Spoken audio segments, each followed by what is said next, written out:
Hello, everyone. Happy Saturday. Welcome in. Welcome, Sneak Squad and Sidekicks, to our very first mystery race in November. Oh, I'm sorry, December, after our November break. All right. Hi, this is Jen the Human and my co host, Loridian. I'll go ahead and let him introduce himself and we'll get some shout outs going. We'll get started. We'll tell you what this event is all about. But first, over to you, Loridian.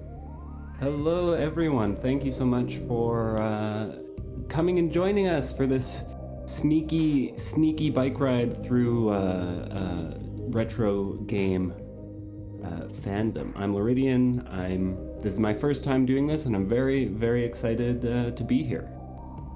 Fantastic. I'm so glad you could join us. I'm so glad you could commentate with me today. And let me give you all a quick rundown about what we do here. First time, we just came back from a break in the month of November, so we might have some new fresh faces coming in for the first time. We are about to start our classic event, which is the mystery race. We have 4 runners today. They're going to race 2 retro games. These are Super Nintendo games today, and they're not aware of the games ahead of time, which is why we call it Sneak. The first one to complete the given objective in each game is our number 1 good friend for the day. And we have a lot of fun.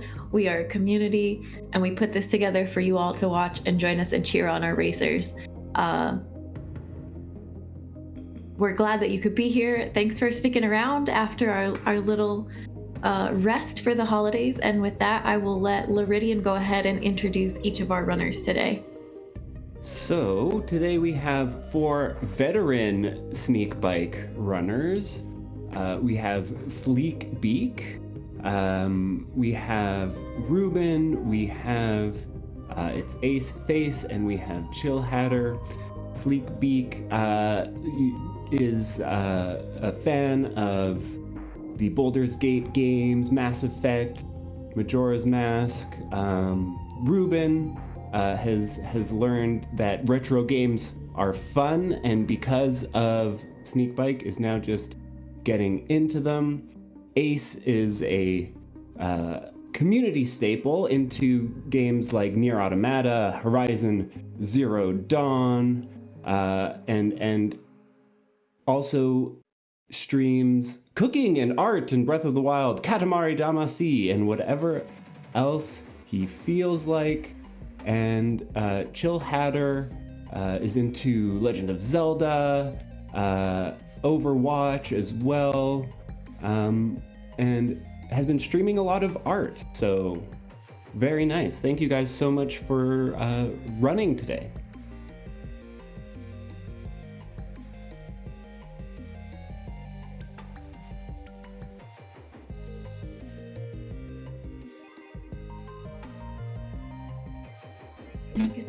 Hey, sorry, having a couple issues with my mute button. Sorry about that, friends. Thank you for the intro, Loridian.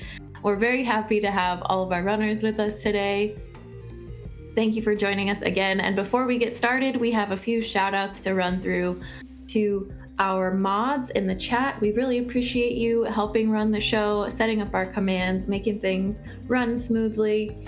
We've got a bunch of mods on deck today, but Kaz and Mel, and it looks like Webb was here earlier. There we go. Kia's here as well. Thank you guys so much for keeping things running smoothly. We have our producers, which are Kaz and Mel today. If we could get some shout outs in the chat for them as well. Of course, the racers, which you just heard about, and our whole team of Sneak Bike individuals putting this together, making things happen behind the scenes. I think that's it. And now we're going to start things. We're going to get ready to start the race. Loridian is going to pop into the racer channel, give them the go ahead, and then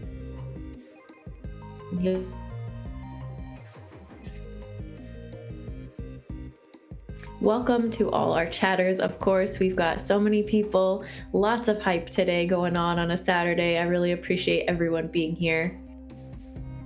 I see Pepper Crab, Chrissy, Paintbrush Tails. Someone said it was their first Sneak Bike. Cat's here. I have counted them down. Welcome back, Loridian. Thank you for the countdown. That means we are off. Let's get started.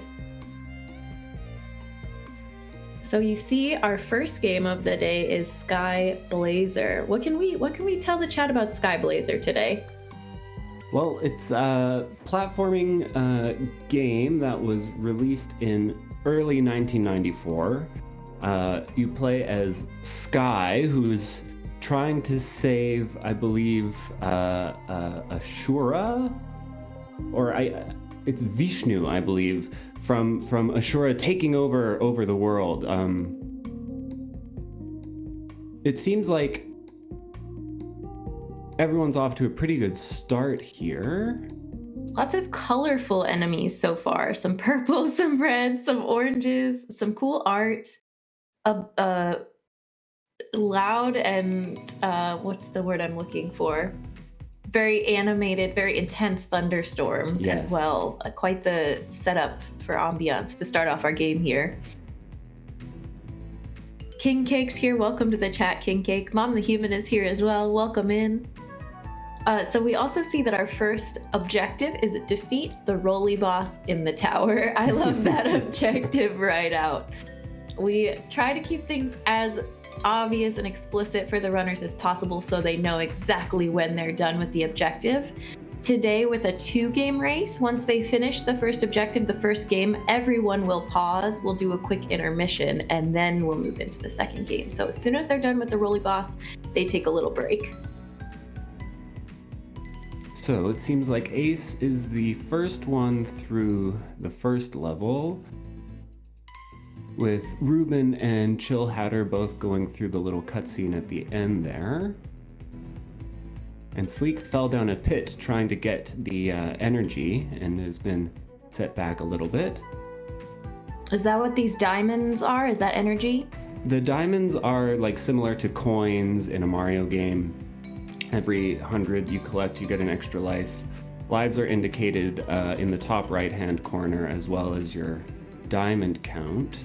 Energy are little triangular flasks, the orange bar in the top middle there. And then your health is the green in the top left. Okay, so we've got I see two runners with full health because they're just starting that second phase. They're talking to the old man. Ruben and Chill are talking to the old man.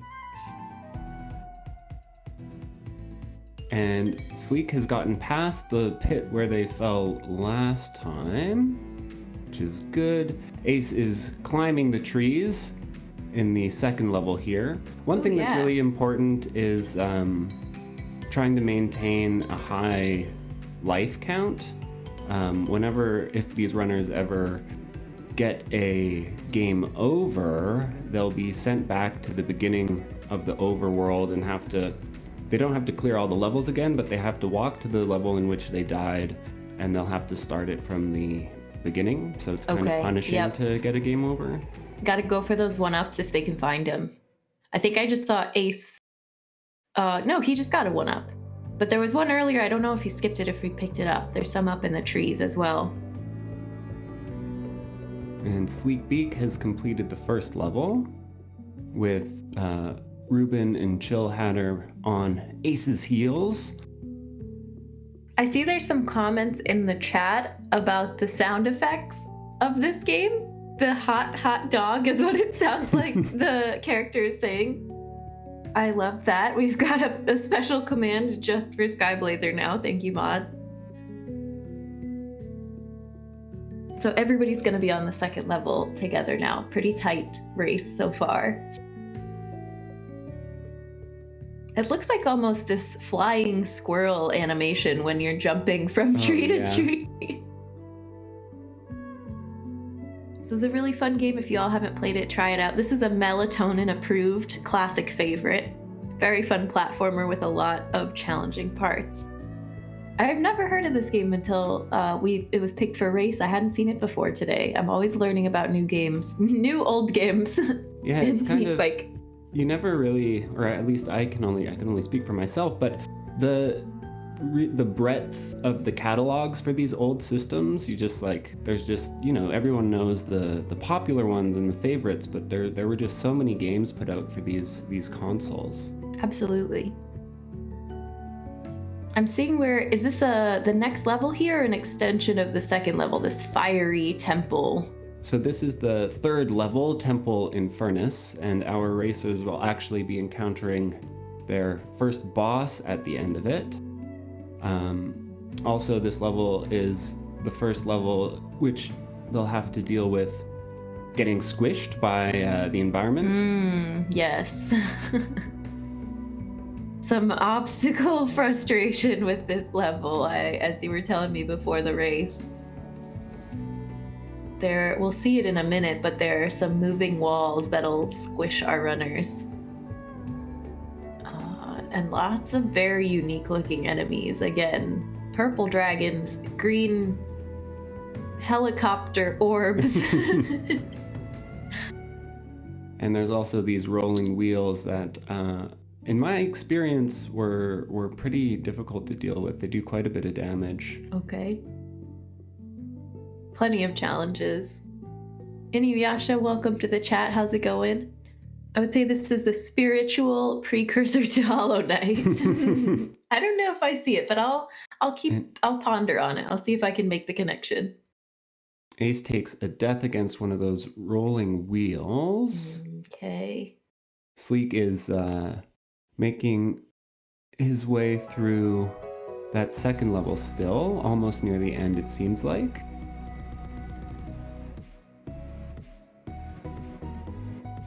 Yeah, these wall cling mechanics are pretty important in this one as well. Your character doesn't actually slide down the wall, so you can use that to your advantage, but it may also pose a bit of an issue. Oh, Ace takes the second death there. Poses a bit of an issue later on.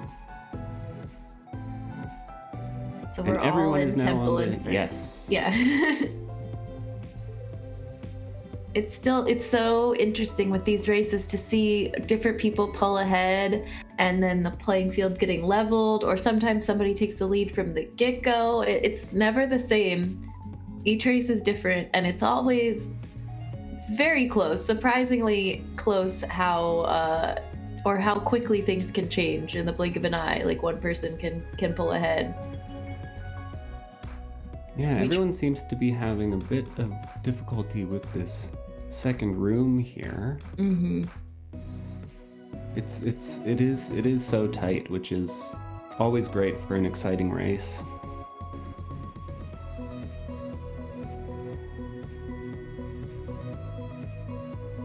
I want to see these walls we've been talking about too. I want to see the next couple of obstacles that they have to encounter. That was actually my mistake. The walls will be on the last level of this game. Okay, we'll see how they do figuring that mechanic out. It looks like, is that Ace pulling into the next room? Yeah. Yes, so Ace is now the boss. Okay.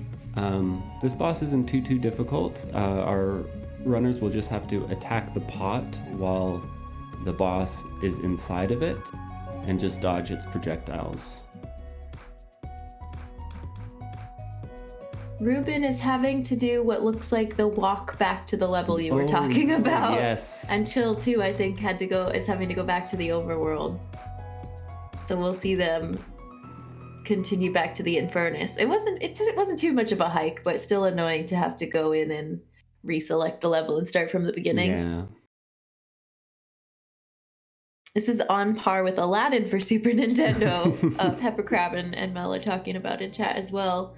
Some other games that are similarly paced, similar mechanics, it looks like. Yeah, a lot of platformers from this era were not very forgiving when it came to that sort of thing. And for anyone new today, or if they haven't heard us talk through kind of the Sneakbike process in a while, we do base beginner, intermediate levels of our racers off of how much experience they have playing retro games, either growing up, they're an enthusiast, and as an adult, it's something they do all the time. They've played through the whole catalog. Like, that's how we kind of base whether someone's an intermediate or beginner racer. I still race beginner. I watched many of these games being played as a kid, but have not played through much of the catalog at all. So And we try to match people as evenly as we can. Oh, Ace takes a death against the boss. Oh, no. And that, I think, is a game over for him. Yes. Yeah. So that means everyone is pretty equal. It looks like Chillhatter has gone back into the second level. I'm not sure why she did that. Did it not allow her to go back to the third level? She should have been able to just walk over it. She might have just accidentally pushed the button to go into it. Okay. She can start and select to leave the level and get back to the overworld. But it looks like she's already cleared it. Oh, perfect. Good job. Just getting some extra one-ups along the way, it looked like, too. So maybe that'll benefit her. Yeah, yes, in the long run. Mistake, welcome to the chat. How's it going? Oh, Ace, my heart will go on. He's already back in the level, so finished the walk of shame through the overworld map and back into the Infernus. This game is a great equalizer, exactly. Assuming runners aren't hearing commentators, correct. They can't hear us, we can't hear them. They're all server muted, so if they are yelling with frustration at these games, as I often have as a racer, no one except their computer screen will know. Bren, thank you for the resub. 3 months, welcome back to Sneakbike. We're very glad to have you. Happy Saturday.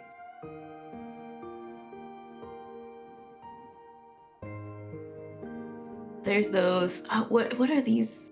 What did you call the gears, the rolling things along the wall? Those look really tough. They look like they really beat you up. Yes, the wheels of death. You can really take a beating from those in this game. Yeah, and just like the nature of the movement, it's very stop and start. Like if you attack in the air while you're moving sideways, you'll stop, and jumping off the wall is kind of difficult, and when you cling, you don't move at all. You're just totally stationary. Oh, okay, so, yeah. Yeah, dodging these wheels and a lot of the enemies can prove somewhat difficult if you're not familiar with the movement. Sure, a little bit clunky to get used to.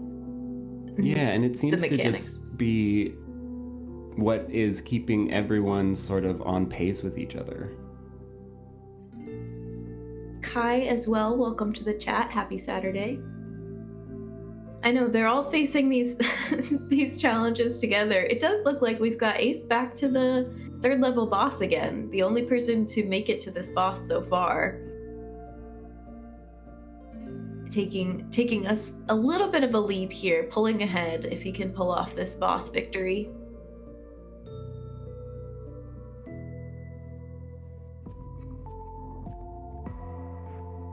And then what can we expect? Is the next level the final level for this particular objective? Is that when we'll see the Roly boss? There are 2 more levels. Okay. The next level is an auto-scroller in which you are flying. Oh. For some reason, our main character gets a wingsuit out of nowhere. And you fly through that level. Oh, he's done it. Oh, Ace. Very, very Nicely good job done. there. First of our runners to move through that one, and has gained Comet Flash. Mm-hmm. I don't know what that means yet. We're about to find out. The Cliffs of Peril. And we'll get to see the wingsuit as well. Oh yeah. Just turns into a little butterfly. Boss.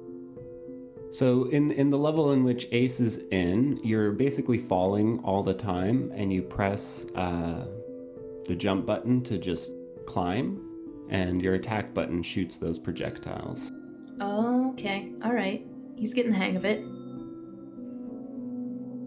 As Mel says, it's far from over with our 2 game races, such as today. We only do 2 instead of our typical 3 games. It makes us allows us to do a little bit longer challenges, longer games, which is why you're seeing the racers go through multiple levels today rather than just beat the first boss, which is what we've seen in previous races.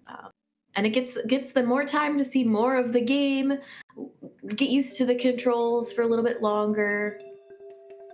A different type of challenge. Yeah. And Sleek seems to be the next racer to face off against this genie boss, if it is a genie at all. Seems to be doing okay, though with only 1 health left, it could be a little dicey. And there Oh it no! goes. Does he have more lives? Yes, definitely. Seems like there's 3 left, so okay. A good few more attempts there. And Ace is onto the tower level. Oh, that's very interesting, that spinning tower design. Very futuristic for the time. Yes. We did allow a save state for the tower.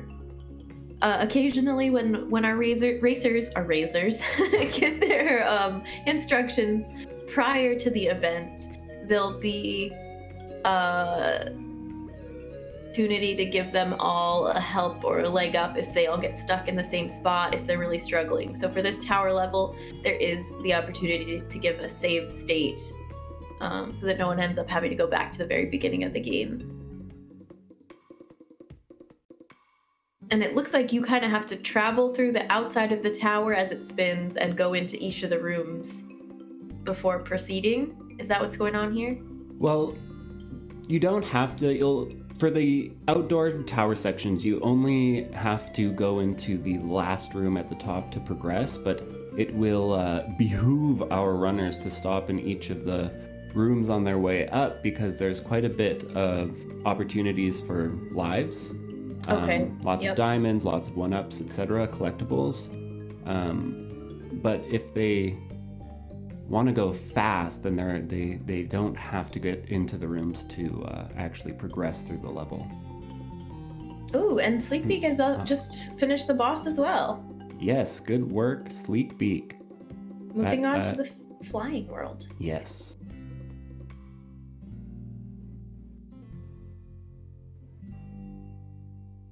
I want to see Chill and Ruben get there too. I'm cheering them on. Let's see everybody progress and keep this a tight race if we can. I'm excited for our runners. Oh no, the weird tower was the worst. The curving effect ruined me. It's a little different to get used to. I could see that.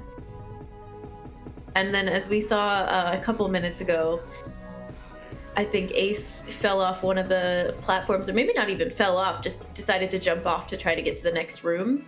But as you fall, the tower is kind of curving behind you, and you have to figure out where to stop so you can land on one of the platforms.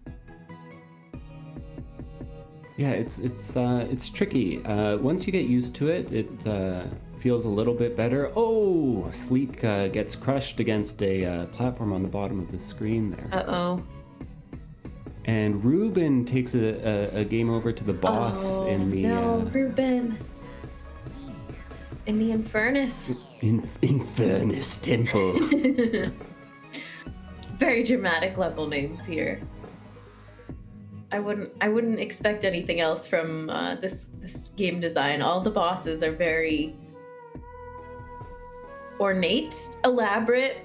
Yes. Giant dragons, giant monstrous plants, colorful spinning wheels.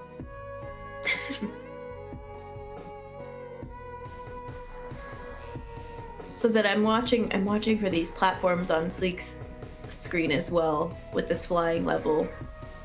He's got to watch out and not get crushed. Oh, like that? Okay, so it squishes you into the corner kind of if you don't go through the side scroller. Yeah, you have to be quick and avoid the platforms.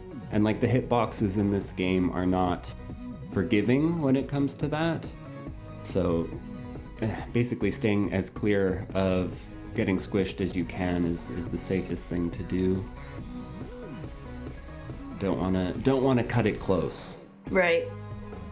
You said just your toe, just a pixel of your toe, and you're done for.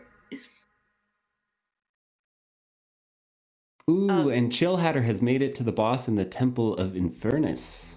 With 2 lives, it looks like. All right, let's go, Chill. Let's go get that genie.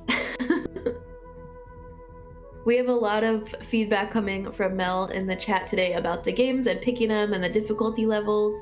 He was our game picker for this week, so that's another part of the behind the scenes roles. We have team members who decide what games will be played, what the objectives will be, and try to pick things that are reasonably balanced for all the runners. We really appreciate that. Yeah, and I think having 2 games that are of like a moderate difficulty, like it will challenge our runners, but I don't think anyone will be too frustrated. Like at this point, all of our runners have gotten to the boss in the 2nd level, and the 3rd level seems to be, or rather, the 4th level. And it seems to be fairly, the flying one fairly easy, and then the tower is going to be another equalizer like the Temple of Infernus was. Mm-hmm. So everyone seems to have a fairly good shot at this, even if it doesn't seem like it right now. Oh man. Yeah, see, I there, see this Ace block is falling. Yeah, the block puzzle that Ace is working through. Sleepbeak's there now, also on the tower. And that's where the save state is for this block section of the tower. Chill did take the loss on the genie boss, so we're gonna watch Chill and Ruben make their way back to the genie before they can progress to the flying level. I really want to hear this hot dog sound effect that everyone is talking about. I missed out on that. Yeah, the main character has like a 3 attack combo, and it goes hot dog. Okay. I was gonna ask, do you think you could demo? Can you duplicate that for us? So I appreciate it. I love it. Oh man. Sound design on point.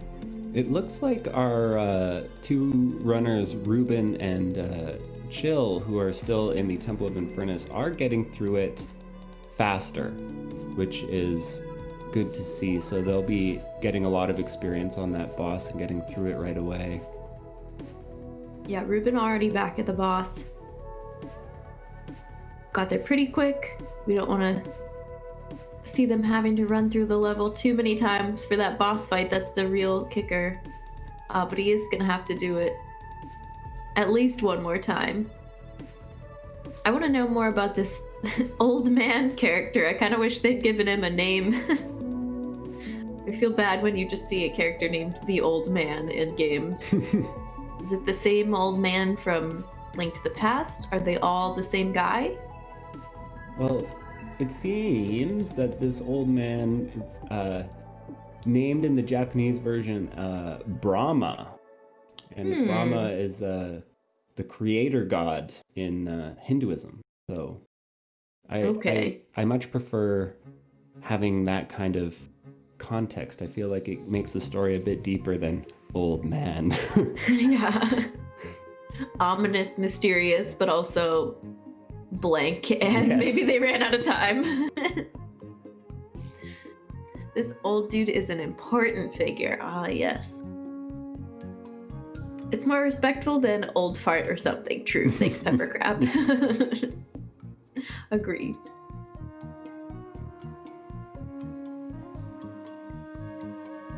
This is really, I'm watching the tower here, and it's also very unforgiving because you're having to avoid spikes on these blue platforms. They don't disappear out from underneath you, but they hurt you when you try to use them for stability.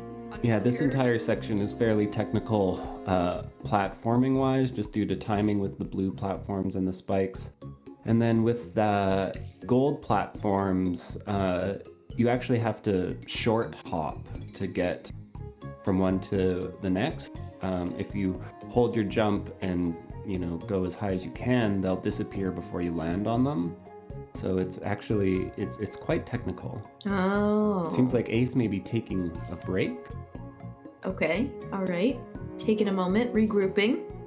And Chill is back on the boss in the Temple Infernus.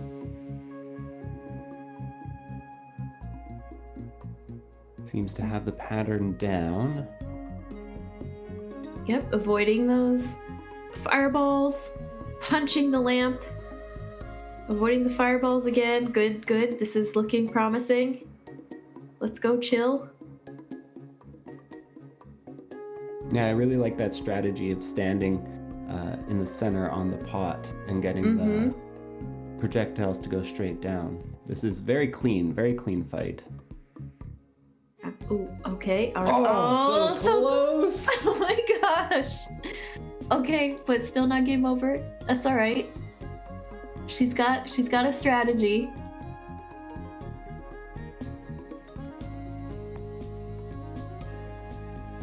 I'm trying not to hold my breath. Ooh, that was interesting. One of those fireballs went flying sideways. They just went. Oh, I'm just rooting so hard for both of them now because Ruben just got back to the boss. Ruben and Chill side by side, yeah. For this particular attempt, it looks like Chill will have to clear, otherwise it will be a game over. It is interesting, the when you punch the lamp, it seems pretty straightforward, but then it's kind of the same thing with the flying level. The lamp could end up pinning you against the wall. Yes. Which I think was what was happening a moment ago. But I'm watching here. This run looks good as well. She's trying not to get stuck to one side. Ruben looks like he's having a little bit of difficulty dodging the fireballs. No, I think he's got it too. They're both getting that pattern. Yeah, it's very clean. Oh, Ruben with a death right there. But okay. Again, last try and Chill. There's Chill! Yay! Good work.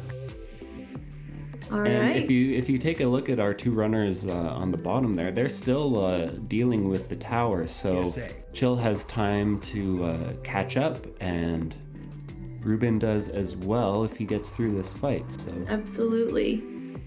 It's interesting now that once they beat this boss, you never have to go back to Infernus again, and I really like the setup of that for this game.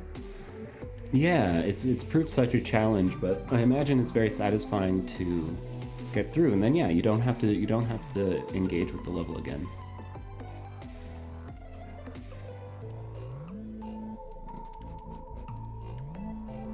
I don't know how many hits this genie takes either. It seems like a lot. Yeah, it seems to be quite a few, but I think Ruben's close. Yes! One more. There we go. Good work. All of our runners have passed the Temple of Infernus. So proud. So good. It must feel good. Now he's got the Comet Flash. Now he's going to get the wingsuit.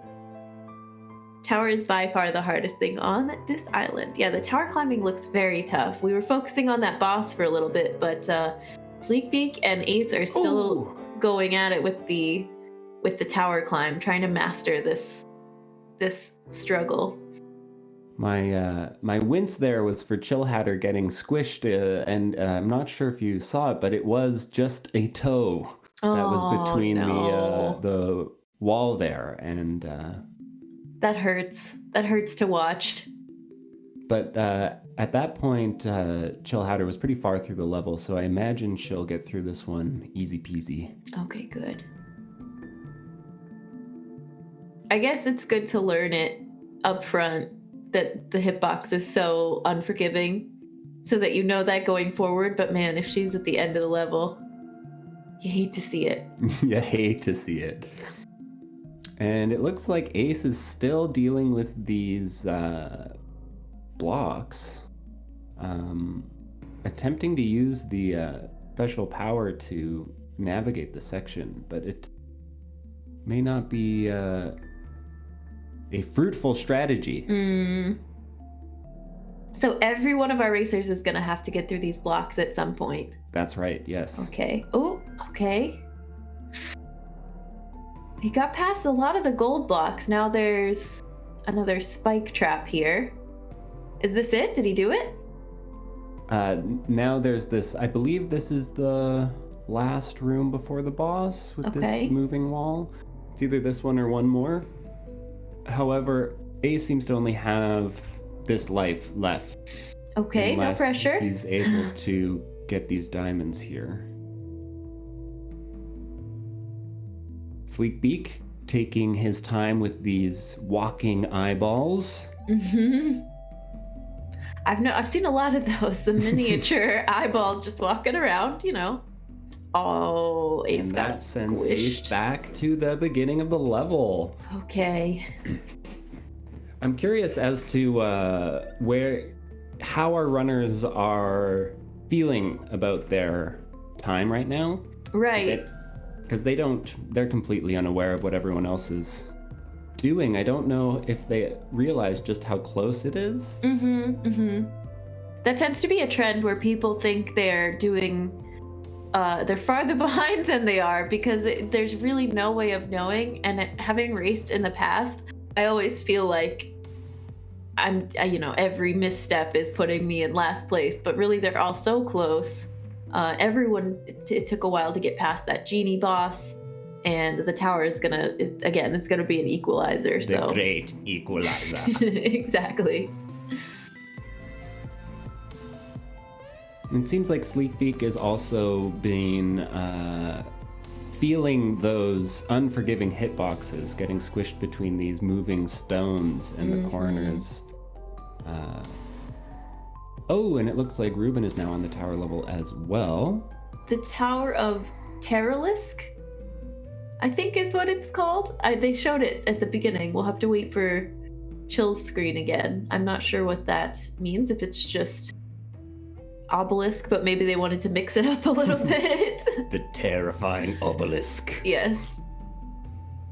The reason I picked this is because I think the tower is the great equalizer, and the things before are the tutorial. Status equalized.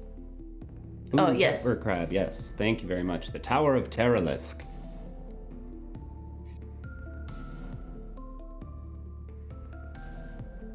What is this? We see a dragon on Sleekbeak's screen. Is that just one of the other rooms? He was kind of outside the tower for a moment fighting this pink dragon. What's that all about?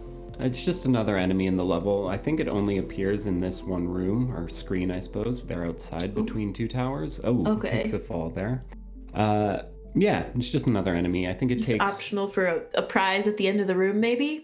No, that is a required section to complete the level. So they have to get past both of those enemies. I must have just missed that before. There's somehow a lot of variety in these tower rooms, so that's a good thing. A lot of different levels and enemies for them to remember. And now here we all are. If anybody thought they were behind, we are now all together in the same level, watching them get through this. Yeah, it's kind of remarkable. I mean, when you think about the amount of time Ruben and Chill had to struggle and eventually persevere through that Infernus level to have really just closed the gap. I'll be anxious to hear feedback from the racers and see if it felt like,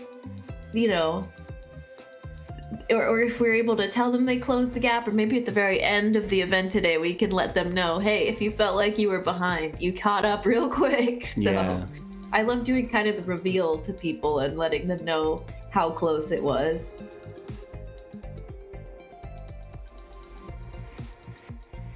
Yeah, it's curious. Never having raced myself, I appreciate the insight that you bring, because I imagine that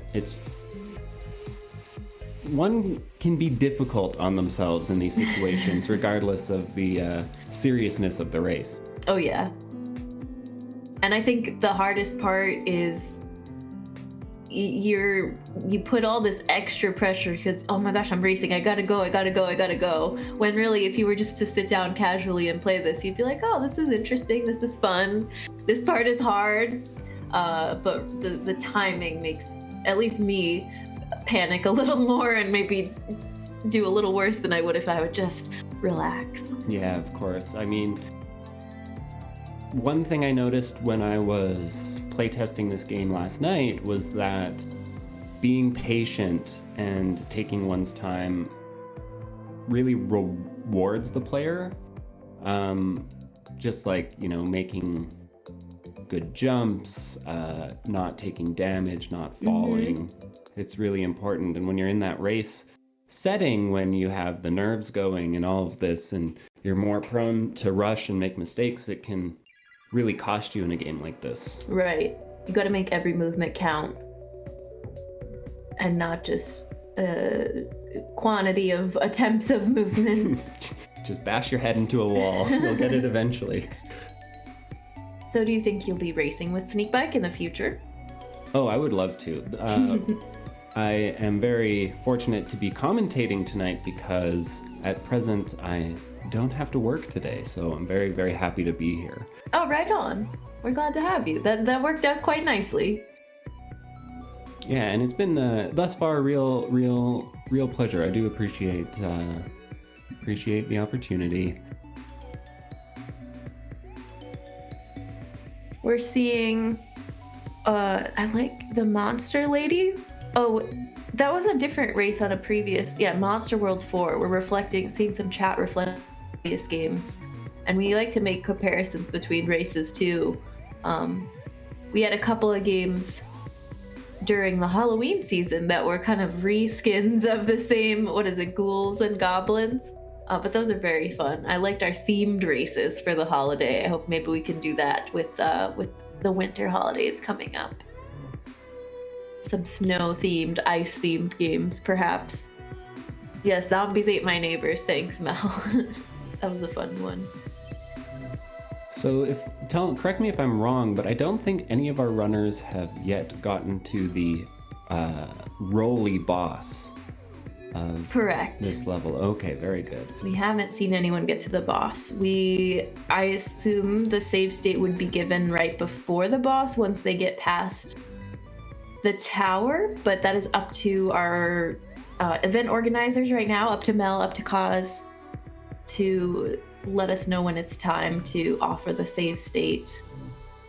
Right now we're just watching them learn the tower, learn these gold blocks. We see Sleepbeak struggling with the gold blocks.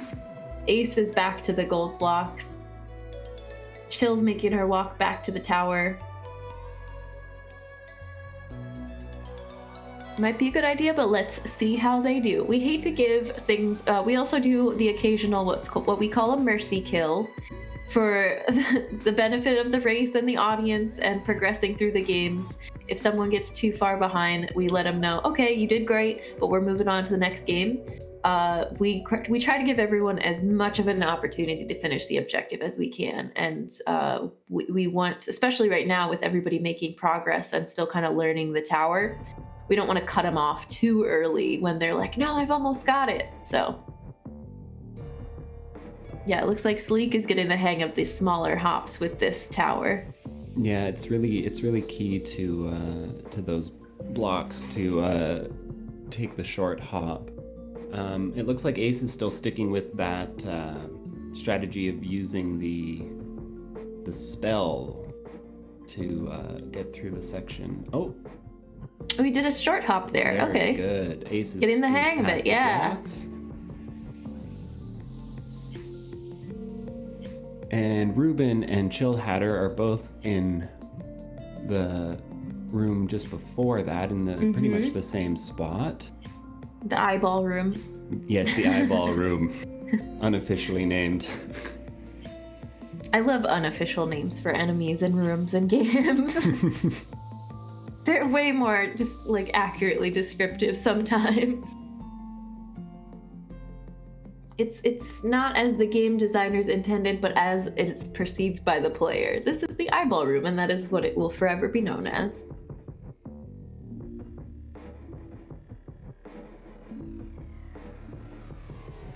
Okay. Looks like Chill's getting... Oh, that was so close. She almost got squished between the platform there and the moving stone. Oh no. That's what happened to Ace too. His toe got stuck. So he's gonna have to go back to the tower. Oh, and then yeah, very he's squishy. Moving walls. Yeah. Maybe we should call the Tower of Terralisk unofficially the Tower of Terror Squish. Yeah. Definitely. Everybody's getting squished between the walls. I know if I was playing it, I would also be getting squished. Cello player, welcome to the chat. How's it going? Winter Sneakbike lineup, Christmas nights, Elf Bowling 2, Home Alone 2, Lost in New York. Getting our brainstorm of games for winter.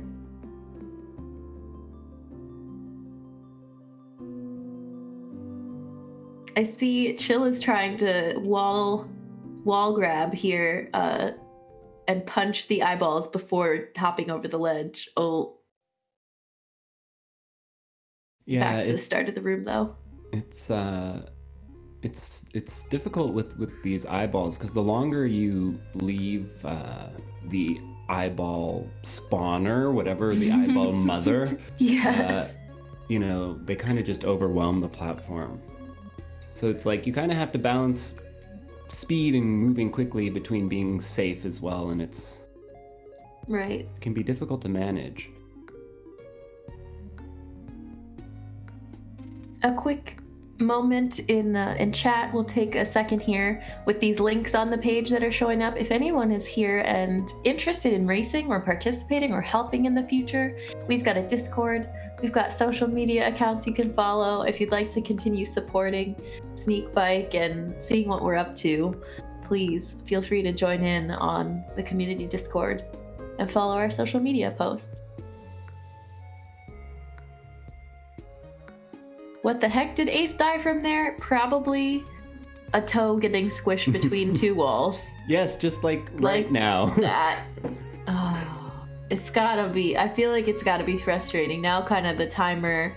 I don't know what it is about human attention span, like what the cutoff is, but if you do one thing for X number of minutes, your brain starts to rage. Yeah, this is where our runners will really benefit from just taking their time and ensuring they get through each movement without dying. Because it's an insta-kill getting squished, and it's so easy to get squished. Yep. Yeah, you don't. It's not even damage. It's just an instant -1 life, which is horrifying.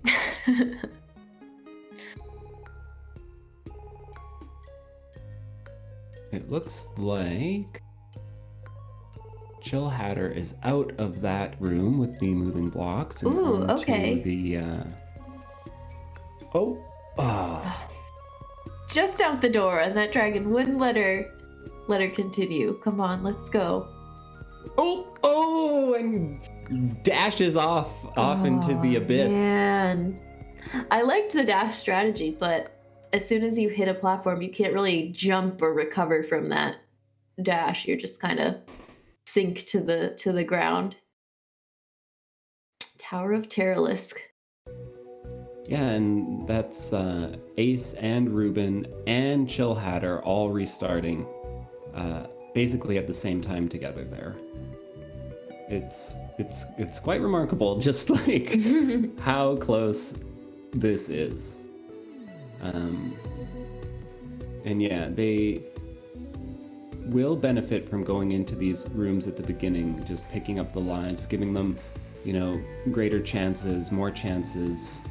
That's true. We're seeing, it looks like Ace and Ruben, Chill and Ruben skipping past these rooms now, just kind of doing their platforming up the tower. But they could pop into any of these to grab extra lives. Yeah, I do imagine that there's a bit of internal pressure, being exerted on themselves. Can't stop, gotta go. Right. But it will definitely benefit them through the course of the level to get as many lives as possible. Ace is back at that open air section already, though takes a death from the platform falling out from under him. Okay.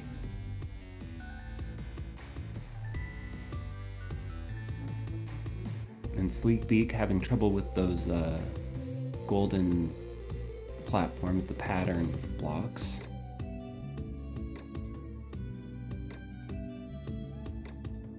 Chill Hatter stopping to... Sorry, go ahead, please. The pattern blocks is just interesting. They seem to be perfectly placed for your short hops until a certain point. Like I feel like it's hop, hop, hop, and then they put those two next to each other, and that throws off the rhythm. Yeah, it's difficult. You have to get a feel for it, and like your inputs need to be super precise in order to clear it reliably.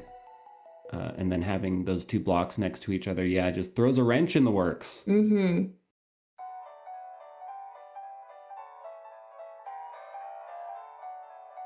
It's very precise. We're seeing Ace having to repeat it. I think he's getting kind of the hang of it, but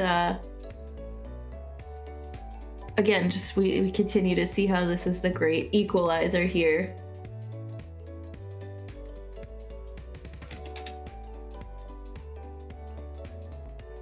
As we mentioned earlier, because this is kind of the sticking point of this level with the blocks, so if the racers get past the blocks onto that level we saw with the two moving walls from either side, I believe we're going to proceed and let them make a save state so that we can continue to move on. We're figuring out that now, how we want to proceed so we can get to the Rolly boss in the tower, the main objective of this game.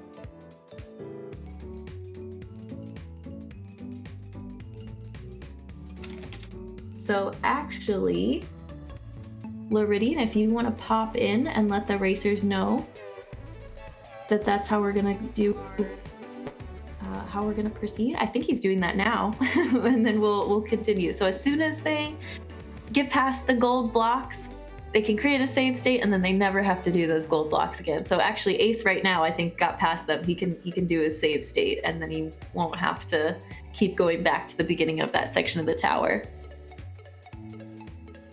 The gold blocks are literally a nightmare, exactly.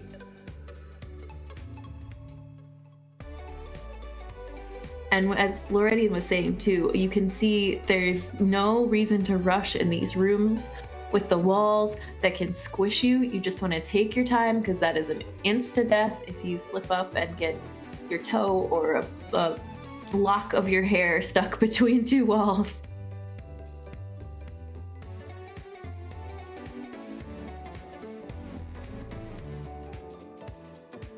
So we have notified the runners of when they can make their save state.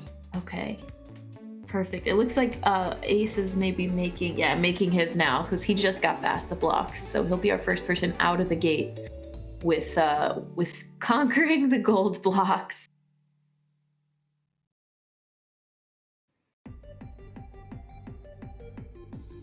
Can you imagine getting your hair stuck? Ouch. Yeah, that would be quite painful. I don't know about insta-death, but quite painful. Oh, and there's the Rolly boss, our first sighting of the purple Rolly boss in the tower. So we will get to see this boss attempt. I don't know what the trick here is yet. It looks like avoiding the boss itself and then the projectiles when it opens its eye. Yes, and you do damage to it by striking its eye, and after each instance of damage, it will grow and also slow down a bit. So there will come a point where you can't actually jump over it, and our runners will have to hide in the corner. Okay. You have to adjust your strategy as it takes up more of the screen. That's different than most boss mechanics, right? Normally it's very big, and then as you hit it, it diminishes and diminishes into nothing. Yes. Kind of unusual. And for such a simple boss fight, it can actually become fairly annoying until you realize that you are supposed to hide from it. Once it gets big enough. It's like a square peg, round hole situation. There's these spare corners of space, and you're trying to jump over when really it can't fit into that little corner. You could just hang out there.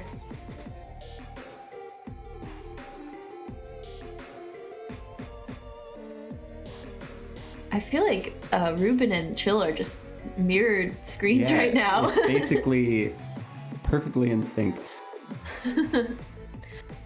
They're going through the same thought process. Heck these blocks, heck this tower.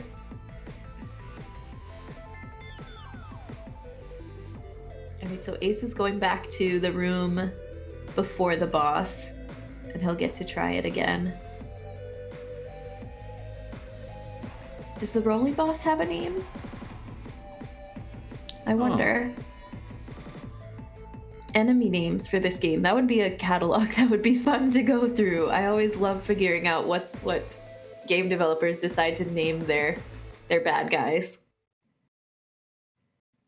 It does not have a name canonically. What do we think the name should be? Chat, want to shout out some name suggestions?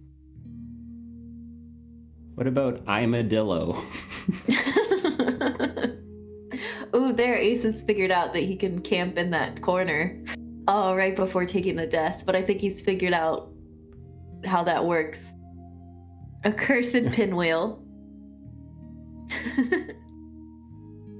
I like Imadillo.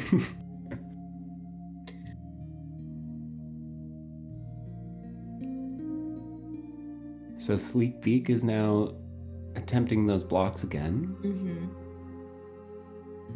Come on, Sleek, you can do it.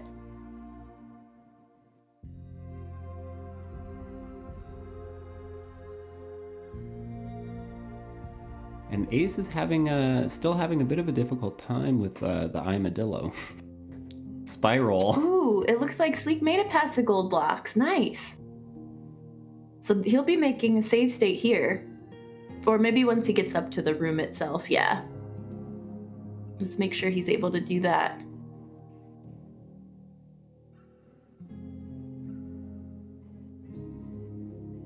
And yeah, this roll, oh man, Ace. Several attempts in, but it looks like he's gonna save state again. Yep, okay. I may...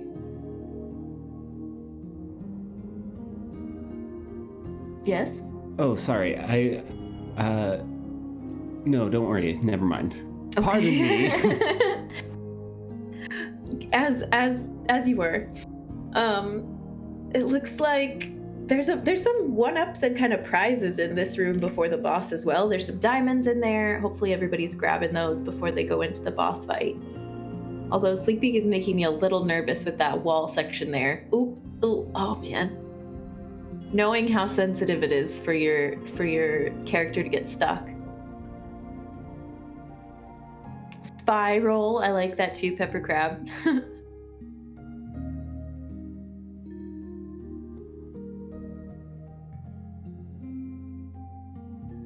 And Ace is down to 1 life.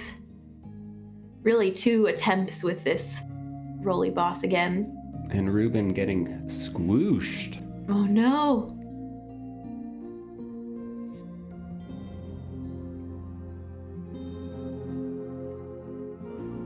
That's gotta be infuriating to know there's nowhere else to go in that room once it gets so big.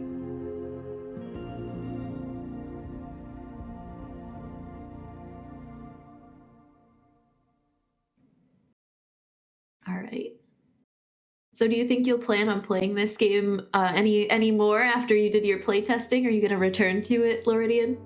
I am curious about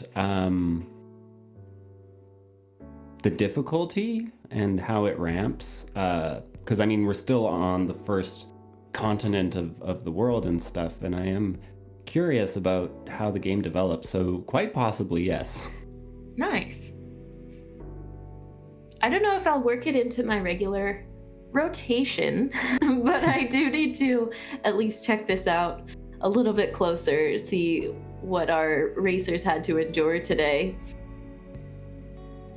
It's nice to kind of go into it without any expectation, and then I can just ask you questions as we go and get an idea of what everyone's feeling for the first time encountering this game. Rando Bingo Skyblazer, let's go. I like it, Kaz. Who else? I know Mel's a big fan of the game. I wonder if there's anyone else in chat that played through the whole thing or can speak to maybe some of the other difficult aspects later on. Ace keeps holding the wall at the bottom. He needs to duck. Oh, interesting. So when you're hiding from it, you can't be grabbing the wall. You have to make yourself as small as possible. Oh, he keeps trying to jump over it too. He jumps over the attack, but then you just have to jump down off the wall right away into that corner. Come on, Ace. Learn to duck. Oh man. That's the intro advice to the game. I did the whole game. It only gets harder. Holly, welcome to the chat. Hello.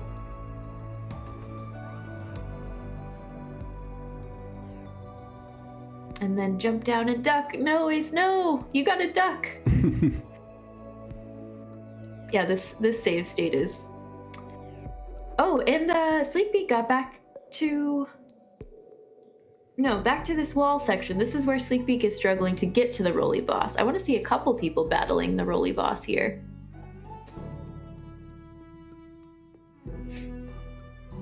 I don't remember as many awful squish moments later in the game, but the game is actually quite long and things eventually do tons of damage. Oh no. The struggle continues.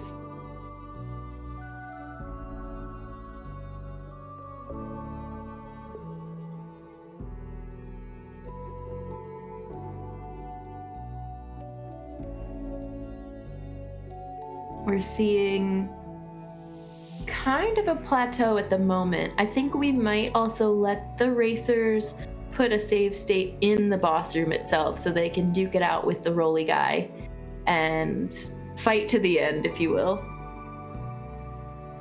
I only remember 3 or 4 levels being really hard. The rest are okay. Interesting, Mel. Thanks for the insight from Kai and Mel and anybody else that has played the game in chat. So just to keep everyone in chat up to date,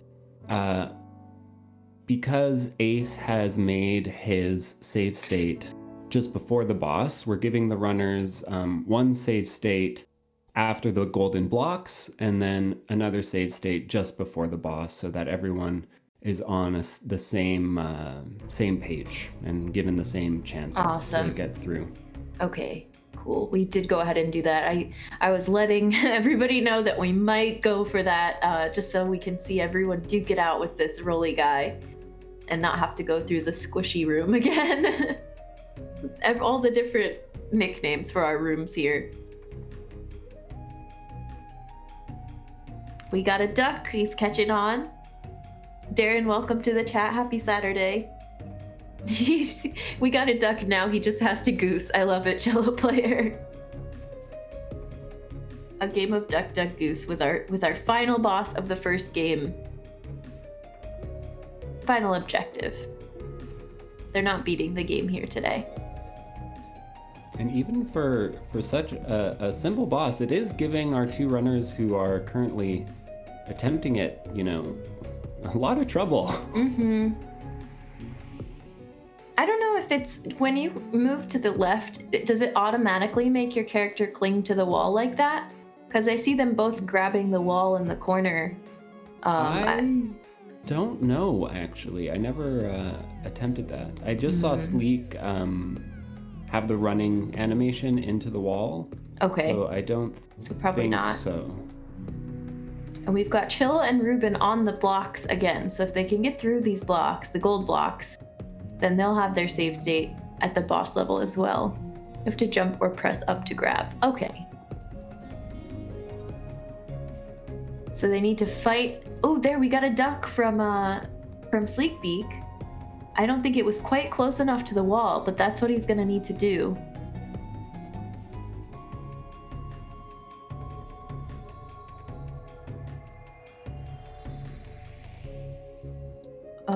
My game got a little choppy for a second. There we go. And Ruben is back at the beginning of the Tower of Terra Squish. Terra Squish. Squish. It's squishy.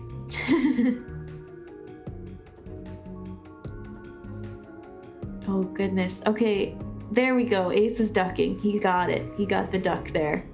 It may just be a matter of... Oh, no. Yeah, even once you know exactly what you're supposed to do, it's still it can still be difficult, especially when you get knocked back into this giant mass Right. of armadillo. Right. It's hard. You know what you have to do, but it's hard to make your way over there. Yeah. Too early, Duck. Yeah, the timing is tight. He's got the and knowledge. Chillhatter is giving it a real go with those golden blocks. The one misstep, and she's back at the bottom of the screen. But if she got there once, she could do it again. That's right. I'm always telling myself that in games. Like, okay, we did it once. That means the muscle memory is there. It'll happen again. It just might take some time. Yeah, I mean, positive self-talk it can be very powerful. Yeah. And like knowing that you've done something, it is empowering. I've already done it once! Mm-hmm. You are your own most impactful cheerleader. And it looks like Chillhatter is really gotten the hang of those blocks. It's just a matter of getting it all in one go. Mm-hmm. Getting it to line up with your first jump. Oh, Ruben with a really nice dash across the top of that open air screen to get to the door, and he is back at the screen with those golden blocks. Okay. Let's see if Ace can finish this. He ducked. Oh. Okay. It's looking good. And yes! That makes Ace our first Rolly Boss champion. Yes! A victory! Well done. That was a rough one. Our first racer to finish the objective of Skyblazer. Thanks for the GGs in chat, everyone. He's done it. And now we get to watch our other 3 racers watch their games unfold. Ace gets to take a break and our little intermission between games. So we'll go ahead and I think he knows just to hang tight until the intermission is over. But at some point we'll be able to pull him into chat and do a little interview. And we've got Sneakbike with another attempt. Yes.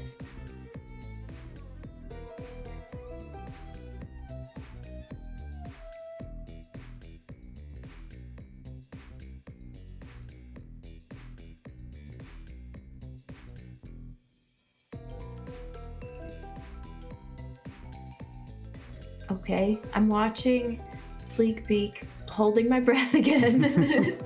This boss fight is so tense. I want them to get the timing. Yeah, it's interesting. It is fairly tense for such a slow-moving fight. Like you're literally just standing still for the majority of it, aside from the first 2 phases. But But this part is just duck, duck, duck for long enough, and then unroll, shoot. Did he get it? Yes! Yes! Victory for Sneakbike, right behind Ace. Not bad. Oh, Ace is doing some crazy flying level now too here. Very reminiscent of those Sonic levels in which you have to run and collect the rings from this perspective. Nice job, Sneakbike. Well done. Our first 2 champions in Skyblazer. Sneakbike's also going to take a quick break here while we wait for our other 2 runners, and we have our little intermission. They did it. Yeah, more GGs from chat.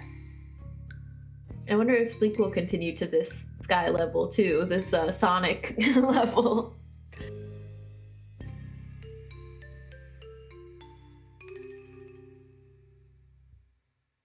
So Ruben's giving it another attempt on these golden blocks here. Golden blocks of doom. Golden blocks of doom. We need your dramatic reading voice to counter my oh, they're so terrifying voice. I'm scared. There's ice level too. Oh my goodness. Yeah, Ace is answering our questions about what comes next.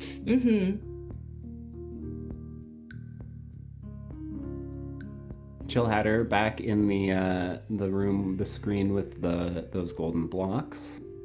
Okay. I don't This is know it. I can if- feel it. I don't know if Ruben realizes that the switch has to be pressed again. There we go. That activates those blocks. And those higher jumps are making it a bit more difficult for him to get through here. They'll disappear under his feet if he spends that much time in the air. Mm-hmm. I can tell when he's doing the longer jump too. It adds sort of an extra animation. Yeah, Sky, that's the main character's name, I guess, opens his arms. I'm falling! Flying squirrel pose. Jen's wonderful world voice with Luridian's action movie exposition voice.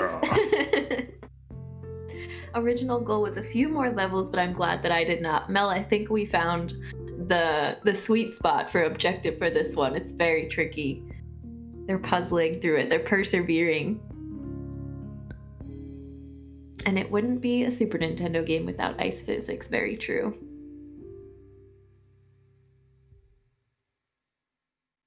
I did find out the hitbox always covers the entirety of every last pixel, including the top tipmost pixel of your hair, even when jumping, and it's flowing above you. Yes, so unforgiving. Wow. Kai with some more insight on the hitboxes for things like the squishy walls. Oh my goodness. Yeah, it definitely felt like that when I was playing the game, but to actually know that that's what's happening is kind of vindicating. Yeah. My toe, I'm going to die. Sky needs some steel-toed boots, that's all. Yeah. Some upgraded armor to cover every pixel. So Chill Hatter and Ruben are both still giving it an honest try with these gold blocks.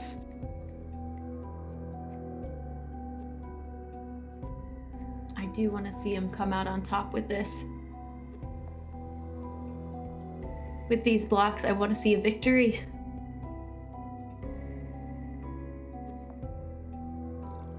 Please. Exactly. You can do it. We're cheering you. You just can't hear it. I know you're in the void of your own voice chat, but you can do this.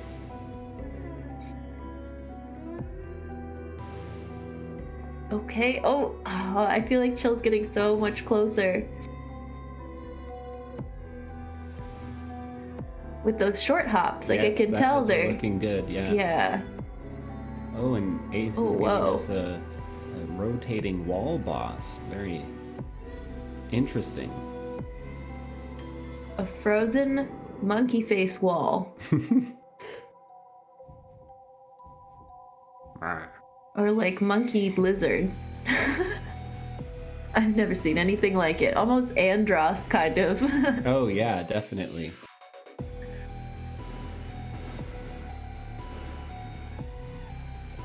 I wonder if it makes any noises that are as satisfying as the hot dog sound effect. It looks like Ruben has clued into the fact that the lives and diamonds are super valuable, because it seems like each time he has to reset the screen, he goes into that room to grab those extra diamonds. Oh, which nice. will save a lot of time in having to come back here. That'll help him out. Yeah. Oh yeah, we're being reminded in chat as well by Cause that Chill plays on mouse and keyboard, the mad lass. So compared to our players using either USB Super Nintendo controller or however they're doing it with the controller, she's got mouse and keyboard. Makes this supremely more impressive. Yeah, absolutely. I'm impressed with everyone today. This was your favorite boss in the game. When I first saw this, I was like, what the heck? Yes. This is pretty gruesome too. You're having to punch out its eyes.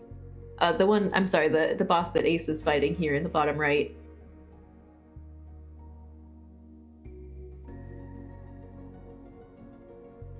And then we see Ruben going back is for letting the... us know in chat that he's also mouse and keyboard. Oh, Very right on. nice. Impressive. Yeah, don't let us not give you credit for that, you mad lad. Why are you all sans controller? I know, we gotta hook some people up with controllers here. Our regular veteran racers. Sneakbike fun for getting controllers for runners. That was my barrier to getting started with Super Nintendo, with Link to the Past on PC, actually, was just making sure I ordered a good controller. That was the first step. Copper, hello, welcome to chat. I'd be mouse and keyboard once I finish setting everything. And have time to race? Nice, we're excited to have you in future races.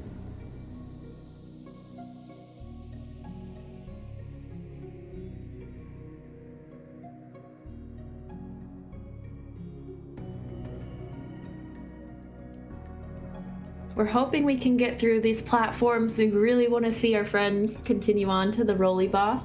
But for time purposes, we may end up drawing on the Mercy Kill option, just to keep it moving to go on and see the next game. We'll see what happens. We really want them to make it up to the top of these platforms here and at least see the Rolly Boss objective. Yeah, it seems like these blocks are actually the true boss. Right, I know. I think these took everyone longer than it took them. Even with the struggles with the boss, this was the real challenge of this level. So we're gonna let them give it another couple of goes, and then we'll see. We'll take a look at our time.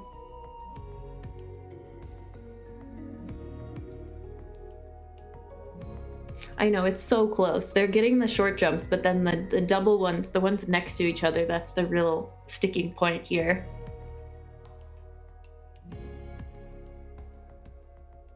It's hard doing platforms. There's a long jump and a slow jump. Yep, exactly, Sneakbike. There's two different types that you need, and it's just really precise and really tedious, yeah. Especially mouse and keyboard. Let's go, let's go. I was given permission to be here. Ace, welcome to chat. Hello. GG's on the Rolly Boss and the Ice Boss. We were enjoying keeping up with your playthrough and seeing some of the additional levels. Heck, those stairs, I know, and that's what we're watching here. We're cheering for Ruben and Chill to get these darn stairs, but they are a huge pain. Yeah. Yep. If you even just like right there, Chill had a really good pace and was, getting those jumps like spot on, but there was like a brief moment where she kind of like moved to the left a bit, and that threw all the timing off. It really requires a lot to get up there. Yeah. We see Ruben trying the magic strategy too, with, what is that called? Not Comet Fire. Maybe it is Comet Fire. I think it is. And then taking a nice flying squirrel trip down to the first room. And I think he'll grab the diamonds again, or he might continue on.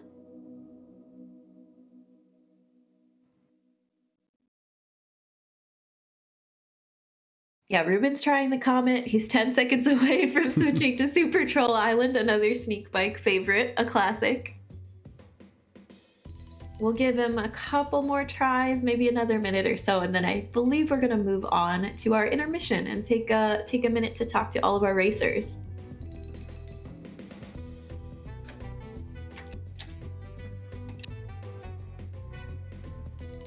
I'm just very, very impressed with Ruben and Chill here, really just sticking with it.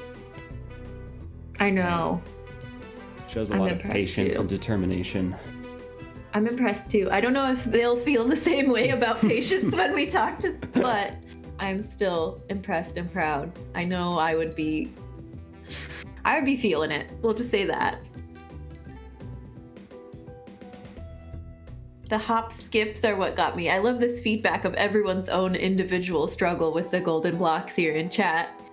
Like, everyone has a story to tell of the time when they faced the golden blocks. It's so close. It's just that timing is so precise.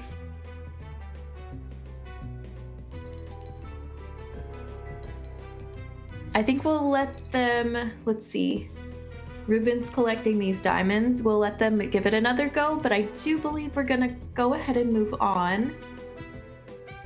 And if Luridian, you want to hop out and let them know,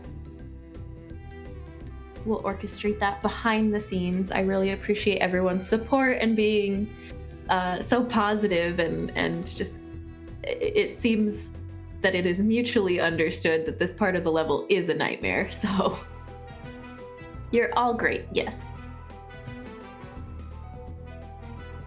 You too, Kai. Everybody, yes, no you. GG to the runners, the game is most frustrating at this point. Sleekbeak, thank you so much for the resub. Welcome back to Sneakbike. We're very glad to have you. Thank you so much, friend. Okay, so I've let our runners know that we'll be moving on to the intermission. All right. There's our intermission screen. We will go ahead and maybe let's let everyone take a quick break first, and then we'll pull people into, well, we can go ahead and pull Ace and Sleek in one at a time to chat, since they've already had a minute to cool down. If that's all right with you, Luridian. I'm gonna pull, let's see.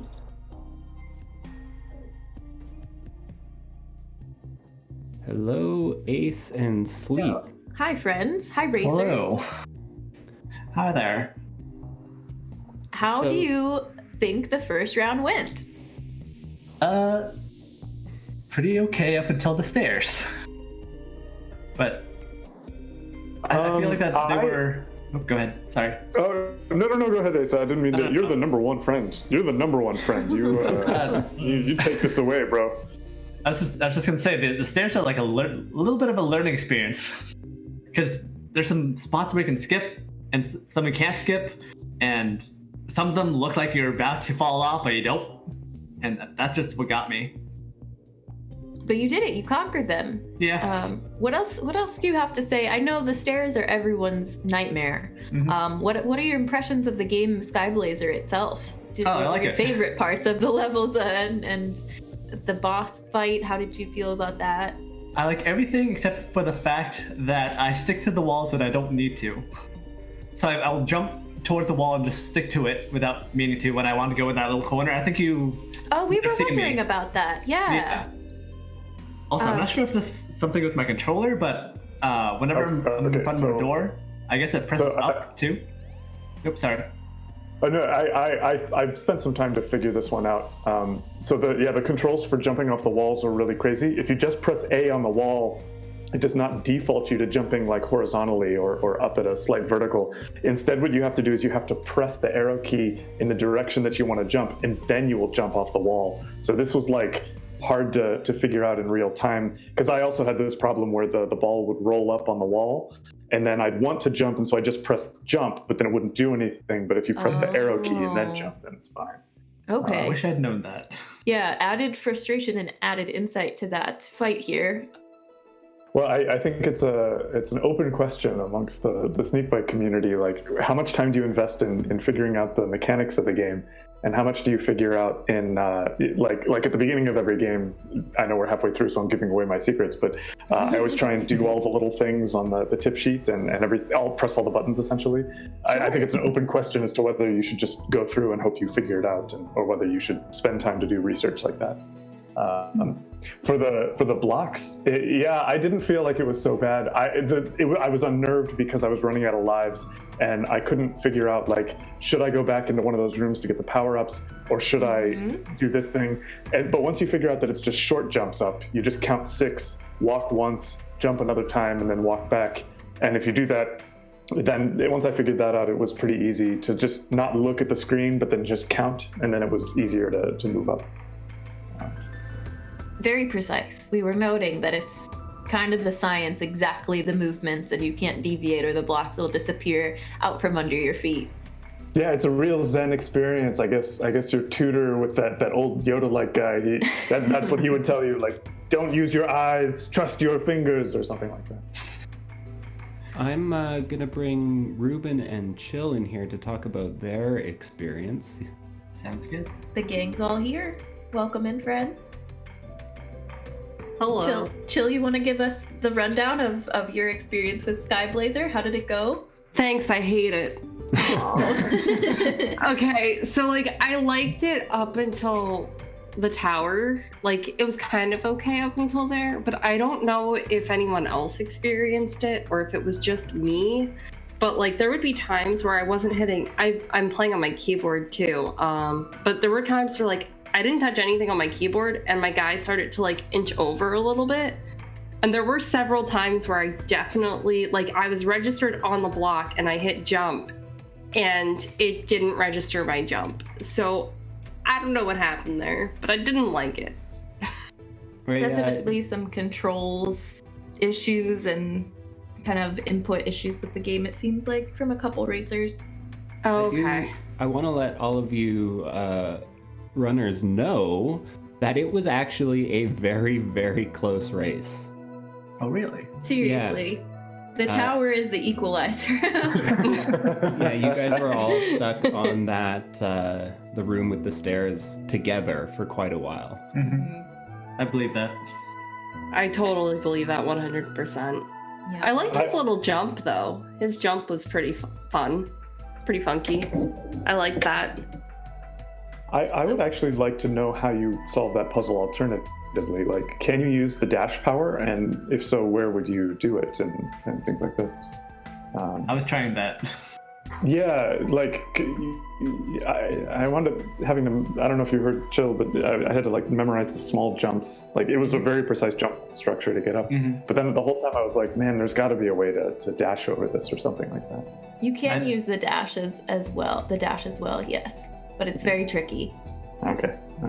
It's just an annoying part of the game. It's just that much of a pain. We had so many people in chat saying, oh my gosh, I struggled forever on those stairs.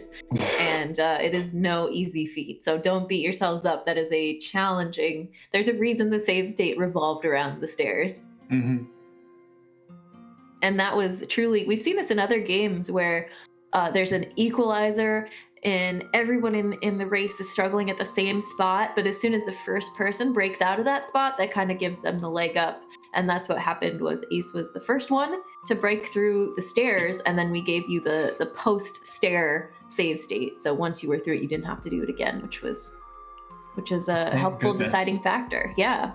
Thank you very much for that, because I would have just thankfully I have two controllers. I'll just say that. Please. We were talking about controllers too, because we have two racers without controllers that are going mouse and keyboard. So please don't throw your controllers at the wall. You need them.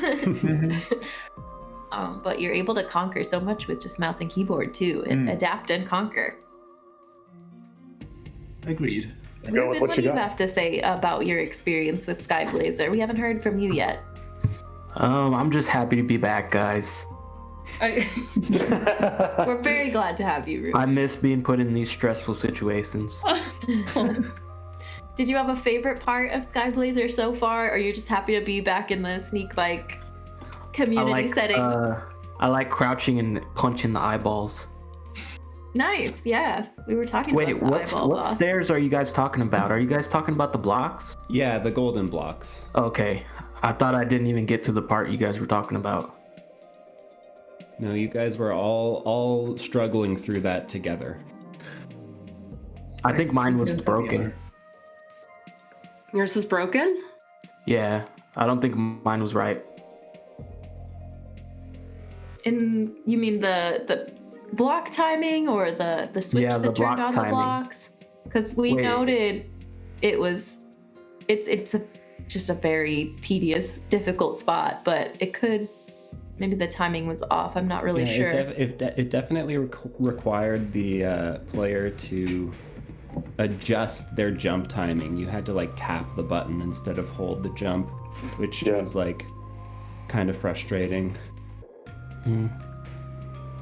Well, we appreciate you all coming in for a little intermission. I hope everybody got a chance to take a quick break, grab water, use the bathroom if you need to. Luridian, do you have any other questions for the racers before we move on to the next game?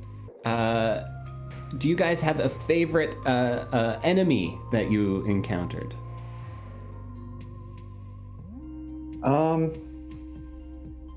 Well, that first dude was pretty. He was pretty intense. You know, the one who killed you at the very beginning of the game. He was holding, yes. I guess, your sister, your princess, or whatever. Yeah, he was pretty. He's hit the gym a couple of times. So I admire that. And I would also say that the lightning dudes. They just had an interesting little dynamic, but they were very easy once you figured them out. So. Any other favorites? I did like that second boss. That was kind of fun to kind of learn like where you can go, what you have to do. The roly-poly? Yeah, the roly-poly. And apparently you can just punch it, which I didn't know for the longest time. So I was just casting spells at it. And then I was like, oh no, what am I going to do? But I figured it out. I conquered, thankfully. Absolutely. Well, Okay. thanks everyone. Thank you. And we'll send you guys thank back you. to the Round Racer 2. channel, and we'll move on. Yes. Time for round 2. I'm gonna pop out for 1 minute myself, if that's all right, friends. And I'm gonna wait for Laridian to come back. He popped into the Racer channel. But I really appreciate you all. We could take this moment to do another round of shout outs if the mods would help us out, please. And just give credit where credit is due to everyone helping set up and run Sneakbike and get us back up and running after our break. We've got some fun holiday events planned. We've still been working towards getting our Hollow Knight bingo set up. That's still a thing. We've been practicing randomizer behind the scenes, so stay tuned for more information on that, as well as Link to the Past bingo. Link to the Past, we're doing sort of a mentor-mentee setup for new people learning the randomizer for the first time. And more mystery races, as always, our favorite Saturday activity. Thank you for those social links. Thank you for the links for our racers. Almost all of our racers that you'll see come through Sneakbike, they're streamers too, so please check out and support their stream channels. Go give them a follow if you haven't already. We're just trying to support each other, help the community grow. And thanks for the commentator shout out as well, Kaz. Appreciate it. All right, Laridian, if you don't mind, I'm going to pop away for a second too, take advantage of this little intermission. Okay. And I'll leave with the good people of Sneakbike chat. I will be right back. So, I don't think our runners know this yet, but our next game is going to be Mega Man X. Kind of a classic edition in the Mega Man franchise. Their goal will be to go through the tutorial level, the first level, then select the Chill Penguin level and beat Chill Penguin, go through to the end of the level and beat the boss.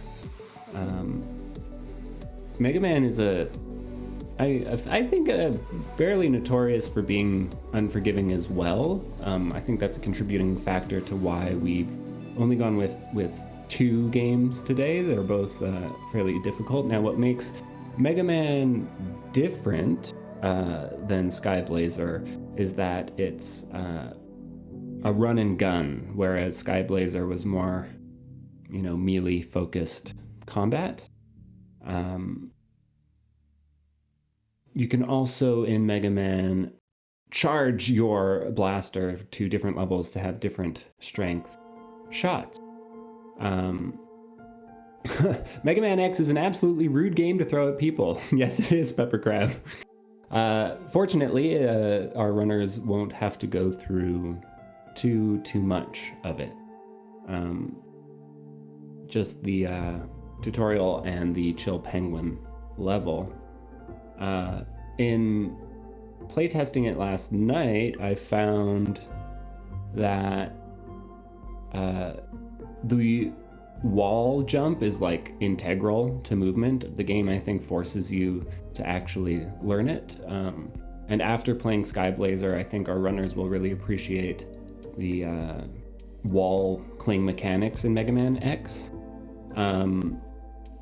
In Skyblazer, as soon as you touch the wall, you basically stop all movement. You don't slide or anything. Whereas in Mega Man X, you'll slide down the wall, and your jump also won't push you off the wall. You'll basically stay close to the wall, and it allows Mega Man to climb the wall. We ready for some Mega Man in here? I think we are, yes. We're talking Skyblazer comparisons here with some of the controls and things. Yeah, and what our runners can expect in terms of differences between the two games, because it is they're really different in their controls, despite seeming similar on paper. Interesting, yeah. We'll see how they handle that switch. And I see we've got the first objective on screen: beat Chill Penguin.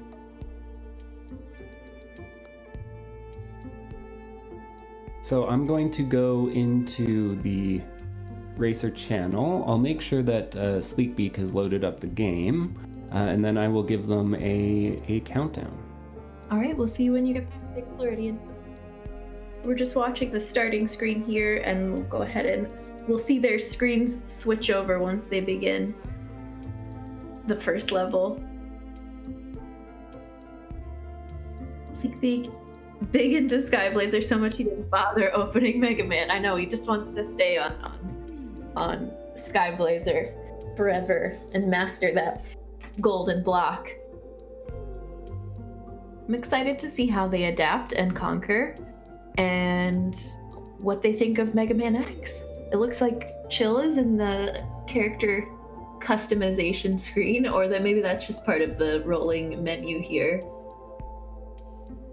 I do apologize. I was away to see the whole entirety of the starting screen pre-game.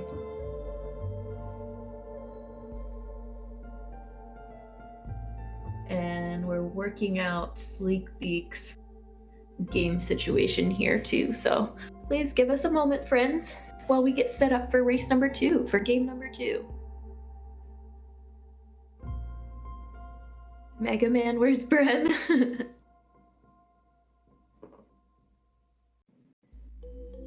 And this looks like the intro,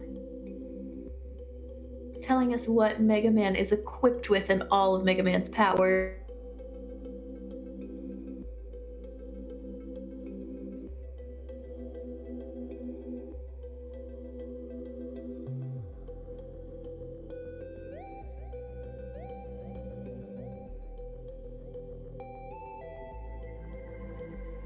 Okay, we have given a countdown to our runners. Any issues with my audio? Sorry about that, friends. Let me try to reset really quick. Testing my mic again really quick. Trying to see if there's an issue here. You're coming through loud and clear. Okay. Okay. Just a little hiccup. Good. We're ready to go for game number 2. Thanks, friends. So all of our runners are now in the tutorial level. They'll basically be confronted with a few basic enemies and, forced to learn the main mechanics of the game. So moving, jumping, shooting, and eventually the wall dash. And you need everything you learn here to continue and to make it to Chill Penguin. Yes. All right, let's see how quickly they pick it up. As we discussed with Sleekbeak earlier, trying out every button, testing and making sure you know the controls before you get started is helpful, absolutely, in our mystery races.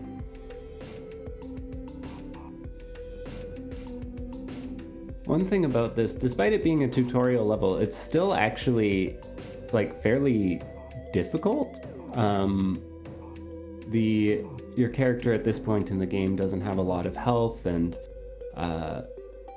if you don't kill enough of the enemies, then they can overwhelm you pretty quickly. So you kind of have to navigate between taking your time and also trying to just push through. So taking the time to clear everything out so it doesn't gang Yes, up on that's you. right, Yeah, yeah. okay. And we've already got Ace and Chill on the Bumblebee. Oh, and Sleekbeak. I'm getting a little delay in my video for a second there, but they've learned enough about the mechanics to continue on to this big bug fight. Yes, and this is where they're forced to learn how to do the wall jump. Okay, The yep. game just puts them in a position where they can't advance without it. Big bug fight. TM. Big bug fight. Oh, and Mel is reminding us too in chat, we've got a little bit of internet issues with Sleek, but if you see the cutout, it's all good. We're persevering. Internet can be a pain, no matter if you're racing or, when the timing is critical. Of course, that's when your internet decides to give you the most trouble, right?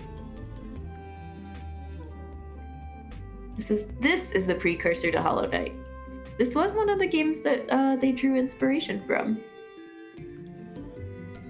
Yeah, definitely with like the precise platforming and the enemy, the variety of enemy design and. And this is all still the tutorial level. That's right. Yes. It's pretty intense for a tutorial. Yeah, and it's basically as long as a normal level. So they'll be doing more or less 2 full levels. This one just doesn't happen to have a full boss fight at the end.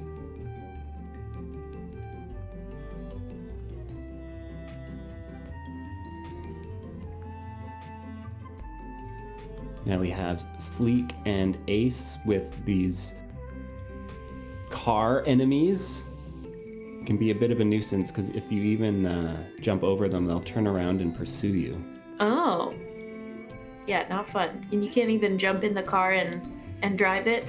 No. that'd be Drive so away cool. from all your problems. So Ace is the first one to the end of the level here, being faced with some more of these car enemies. Mm-hmm.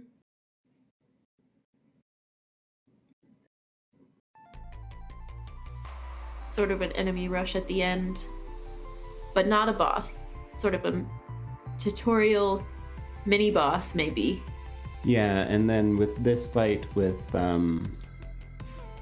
what's this guy's name? Oh, I don't remember. I used to know, but you're basically forced to lose, and then you get a cutscene. Ah, yes. Classic tutorial setup. A forced loss to put us into the major problem of the game, the plot. The plot thickens. Vile. Melatonin is correct. It's Vile. That's right. I think he becomes kind of like your main foe besides the main boss guy.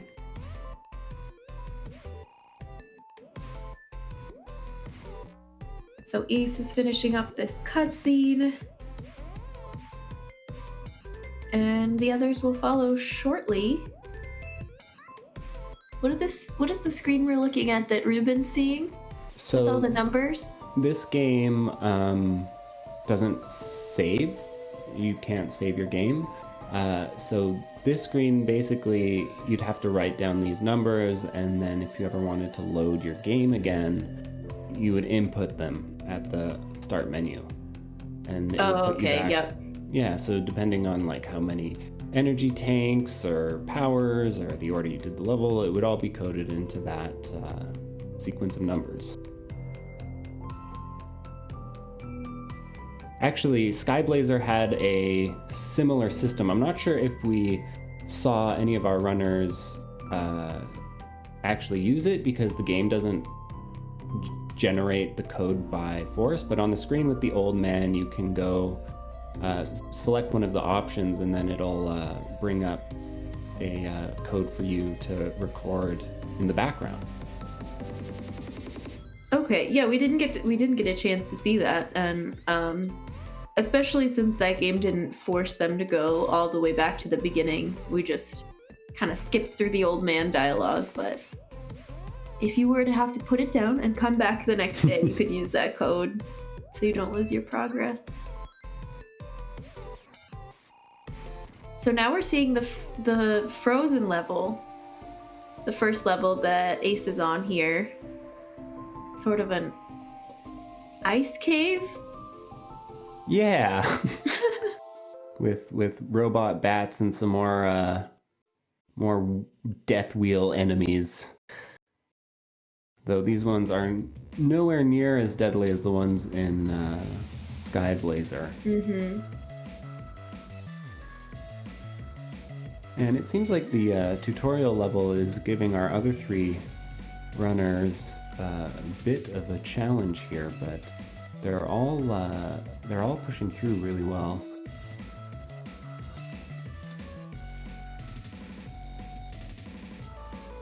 They're having to face the B-bot. Yeah, the B-bot. Bumblebot. Bumblebot.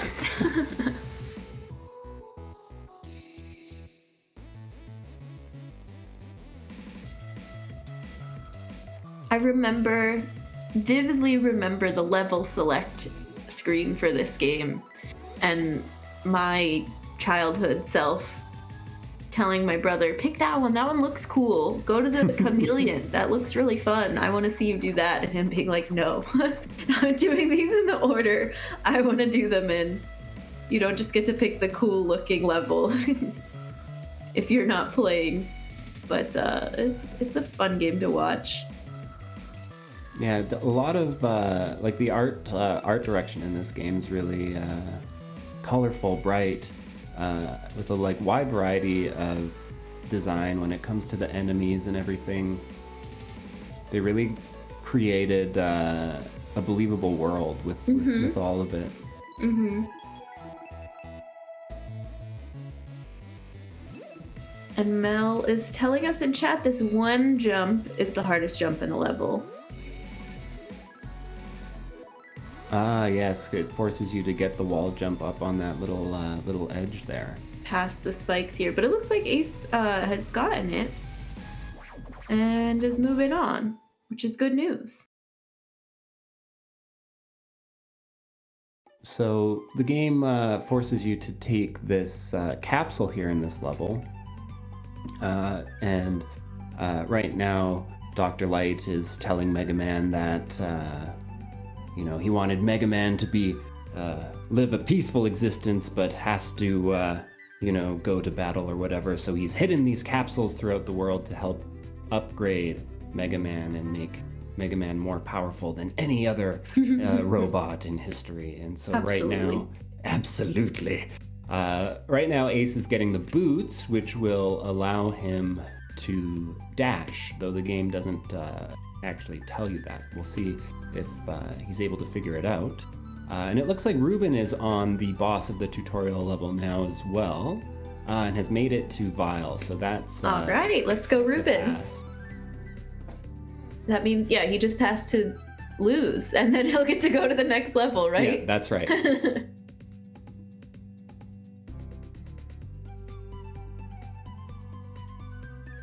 I don't think I've seen the dash quite yet with these boots, so we'll see when the moment of realization happens for Ace here that he's got a new power.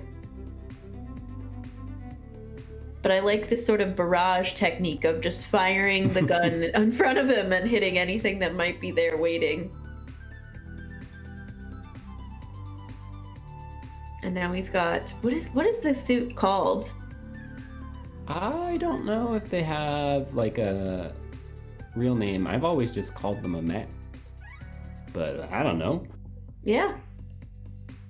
And, Vile was in one in the tutorial level at the end there as well.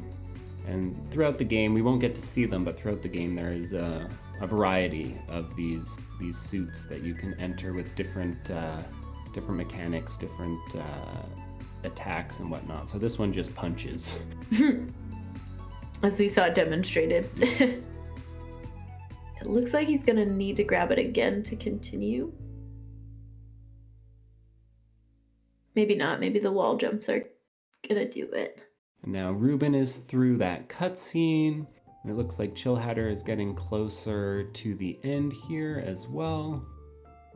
Those enemies that Sleekbeak's currently dealing with they're pretty annoying. They'll follow you quite closely and just swarm you. They can be pretty frustrating. Mm-hmm. They'll gang up on you. Yeah. Bullies. This is an appropriate level for talking about seasonal Sneakbike with these snowball enemies. I like it. Our welcome to December. So Sleekbeak and Chill Hatter are now at the end of the tutorial here. Just have to kill a couple of cars and then they'll be free and clear. It looks like what Kai is saying, it's a ride armor, the mech suit Ride armor, okay. is using. That looks like a checkpoint for Ace. He took a death there and went back to the section where he first saw the ride armor. So that's good to know. How punishing is this game in terms of deaths? It's similar to Skyblazer. Okay. It's probably a bit more punishing in that, like with Skyblazer, you would die and be reset to the beginning of the room. This one has, I think, 1 or 2 checkpoints per level. So, you may not be reset right in the screen in which you died, but pretty close. But it's the same. You game over and go to the level select screen. Mm-hmm. Okay. Pretty similar. Not too bad, but when you're racing, a whole nother story, a whole nother level of frustration.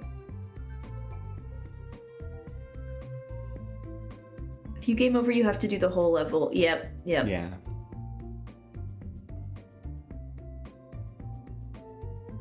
What kills me is so many games that we've done here in Sneakbike, when you game over, you do not only go to the beginning of that level, you go to the beginning of every level you've done so far, and they erase all of your progress. So that's quite common in retro games, and it is devastating. And Ace has made it to the boss of the level, Chill Penguin. There we go. And that nice ice arena. Also, thank you for the shout out for Kai, Mel, in chat. Go check out their art right now. I'm just everyone's imaginary friend. And for Echo, of course, our emo artist of Sneakbeat, the Sneakbike snake. That's its name, Sneakbee. Yes. Sneakbee. Sneakbee the snake.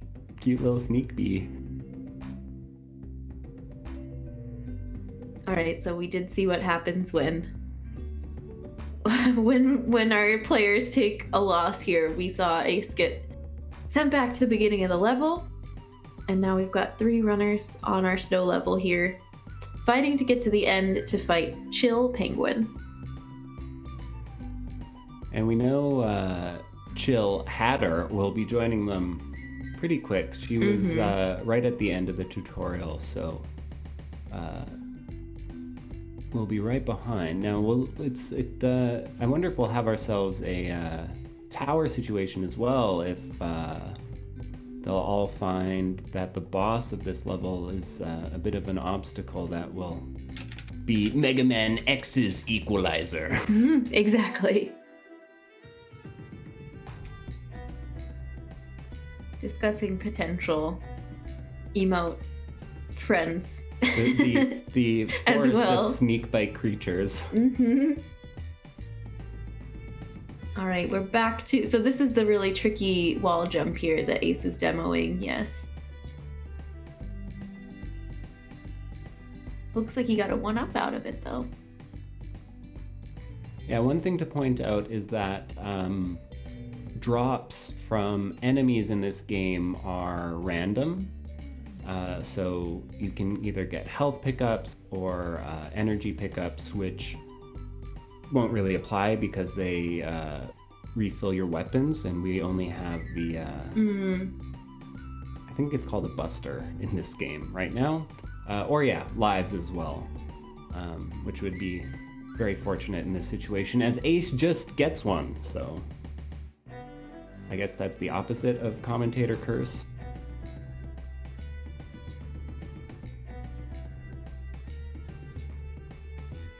This bird enemy is interesting too, the mechanical ostrich, I'm going to call it from now on. Yeah, it just throws its mohawk at you.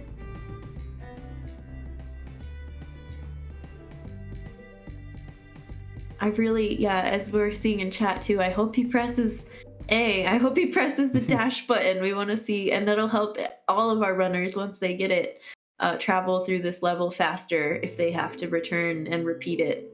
Yeah, you maintain your momentum when you jump while dashing, so you can clear wider gaps, and it's, yeah, just overall much faster.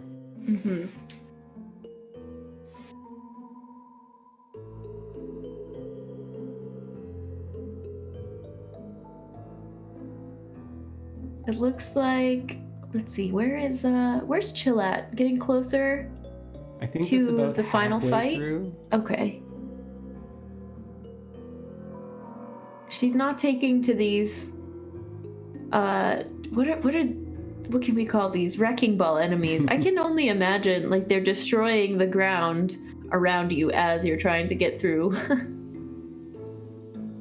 Enough perils as it is.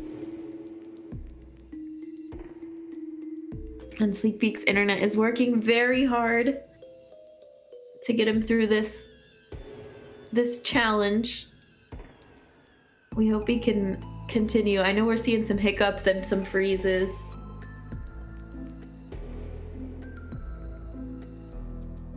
But hopefully it hangs on just enough to get him to the end here. We'll see what happens. Sleepbeak's internet is the real MVP, exactly. We just have to use our imagination on what's happening. Yes, that is right, Cosmocordia. We do know, though, that, you know, all of these runners are doing such a good job facing unknown obstacles because they, as the sneak implies, none of them knew what games they would be playing and what their objectives would be, so... Exactly. It's such a unique challenge, and I don't think anyone has played this before, but it's really hard to say. But like not having encountered any of this, or not having practiced, let's say you haven't played it in years and having to kind of brush up on the spot and adapt. Ace is back at the Chill Penguin fight right here, so yeah, let's see if he comes out of it in one piece.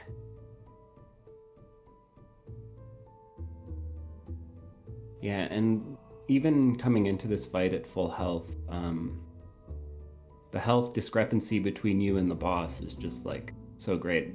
Chill Penguin has so much more health than you do at this point in the game. So it's really a marathon of a fight for our runners. Gotcha. Not something you can tank. You got to avoid the hits because it's going to be you're in it for the long haul with that penguin. And it looks like Ruben has the dash now. And I think I saw him using it, trying to get the hang of the boots. Ooh.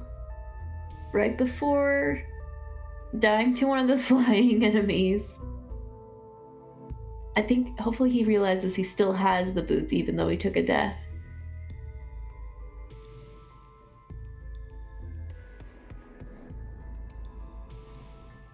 game wasn't supposed to be in a sleek bike for a while, but we couldn't really figure out how to fit it in with the old 3 game, right? Because it takes a bit more time. You want to spend a good chunk of time on it. Give it its due course, give all the runners a chance to get through the tutorial, get the boots. I like it. Chill Hatter got a full health pickup there. Nice. Which will serve her greatly coming through to this last half of the tutorial. And it looks like she's avoiding the enemy. Ooh, takes a fall there. Have you noticed, is there a, there is a checkpoint in this tutorial level. Okay, as good, well. good. That'll help push her through to the end of it. We're talking about maybe, I wonder if we could do a future save state for people. I don't know how that would work. You would want to have people do other bosses as well if we can, like pick different bosses and force them to start at a different level, but you do learn a lot from the tutorial and through going through and getting all the different weapons. Let's see if Ace can get the fight this time. He's back in the Chill Penguin arena. Yeah, and Chill Penguin just seems to do so much damage. It's like Ace just took 1 hit from full health and it was a quarter of the health bar. So yeah, like you said, it's really you gotta dodge. Learn the patterns and be patient. Yeah, dodge as best you can. Cause he does so much damage.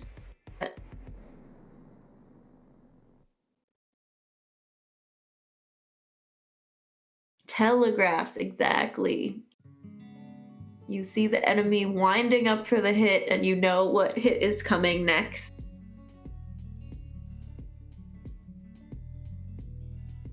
Thank you, Kat. Have a good one. Thanks for stopping in and watching Sneakbike today. It was good having you. Yeah, lots of friends in chat. We appreciate everyone here cheering on our runners as they do their best to get through this.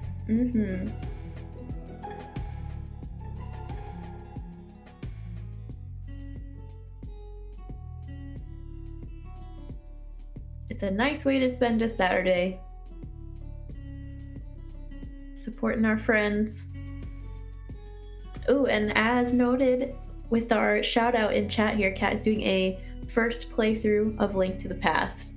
It's really fun watching people experience that game for the first time ever. A real treat.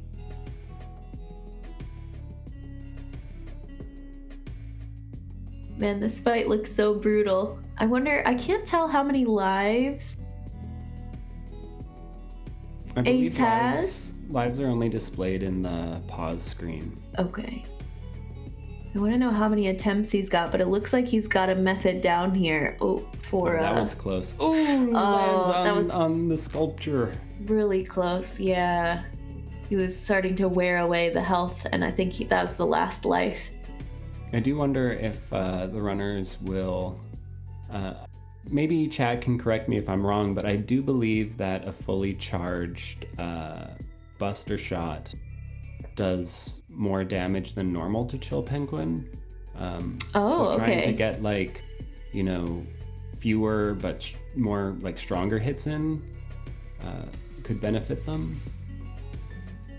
Charging is important, the dash is important. Use all the tools you have at your disposal to try to get through that fight. And almost like she could hear me, Chill Hatter has started charging her Buster. Oh, there you go. Keep speaking these things into existence. What else can we say? You can do it! You can do it, guys! Let's go! The enemies will die and fall before your feet in front of you without attacking you. You can think away their existence. Well, maybe not. They'll realize that they're just products of malicious programming and that they really just want to open a bakery. Yes. Their motives will all change. He knows dash. I see chat telling us that Ace knows dash now. Let's see it. Lots of dashes for this section, and then you can use dash in the fight as well. Yeah, when I was testing out the games last night for the Chill Penguin fight, I found that clinging to the wall is actually a pretty helpful strat through the fight. Mm-hmm. Although Ace has been destroying the statues, which I didn't realize you could do. So the statues were it was like they were firing at each other at the same time, and the statues were somehow protecting him from damage, but his shots were going through to Chill Penguin. Is what it looked like, but maybe I'm getting that wrong. We'll see here in a minute. Yeah. I want to see Ruben use the dash as well. We've got 2 players, possibly 3 players. Does Sleepbeak have the boots now as well? Yes. Okay. You can tell by the sprite with the white shin portion. Oh, the leg warmers. Yeah. Yeah. We'll see. That might be the push to get one person kind of ahead of the game, is whoever masters their dash first. At the very least, it'll get them to the boss a lot faster for the retries. Get in more practice, more attempts. Yeah. I would wear some Mega Man leg warmers. That would be fun. Also quite seasonal. Yes. Gotta go fast. Gotta get those leg warmers to dash around. Why are we trying to murder Chill? Oh no! Bren, welcome in. Hello. We are going for Chill Penguin, not Chill Hatter. I can see the confusion. Perhaps some sort of equalizer, yes. We always have to find, that's the trick here, find the equalizer. And you'll see who has the leg up. Oh my gosh. Man, I'm really rooting for Chill here. Yeah. I want her to get through. I feel like if she gets through the tutorial, she's just gonna get to Chill Penguin and own it and sweep us all away because of what she's learned here in the beginning. It definitely will make this Chill Penguin level a lot easier, just dealing with the enemies. And I do think that the enemies in the Chill Penguin level are easier than the tutorial. Yeah. And just knowing how to deal with them. The most frustrating one is those, I don't know what they're called, but the ones that just kind of follow you and swarm you. That are they gang up on you, whereas I haven't seen anything like that quite as infuriating in the Chill Penguin level. All right, Ace is back at our boss fight here. Ever learning. Chill Penguin has a lot of different attacks too. Yeah.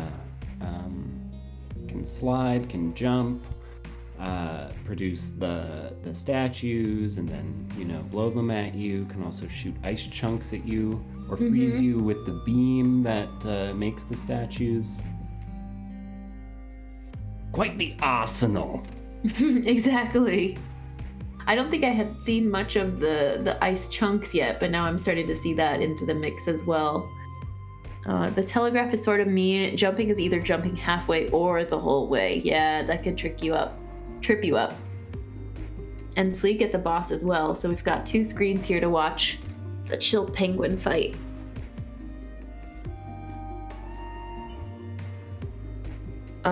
It looks like maybe I'm on a delay here. I'm watching the stream, but not sure.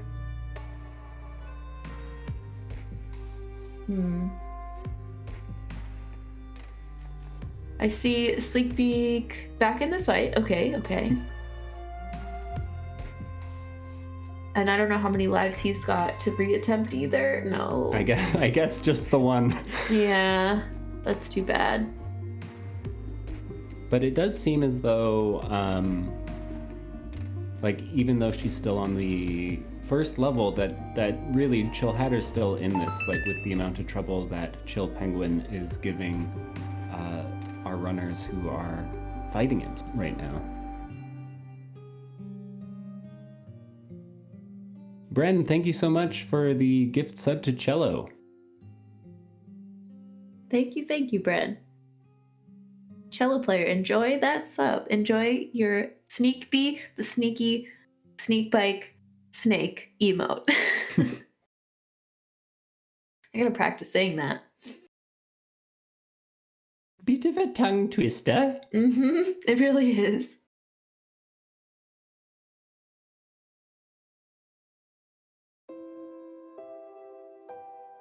I gotta go walk the dog. Good luck, racers. Bren, enjoy the walk, and thanks again for the gifted sub. Thanks, Bren. Tell Tara we say hi.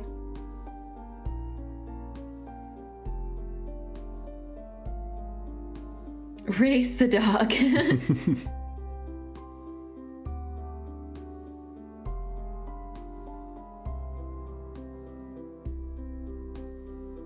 Okay, Ace is making his way back. It looks like Ruben's in the first half of the level, and Sleek is in the second half of the level there as well.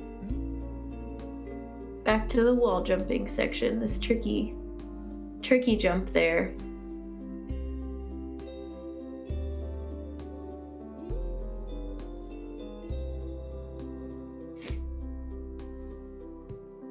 And still watching Chill power through. Yes. The master of this tutorial. I feel like it should not be called that. Yeah, I suppose it really is just a level unto itself. The barrier level to get you to the main boss select. But in no means tutorial in the same sense. I'm just thinking of the games where they're like, press A to right, jump. yeah, to walk. Press A to talk to the characters. And there's no enemies around at all. Yeah, it certainly does not hold the player's hand in any way. It kind of throws you into it.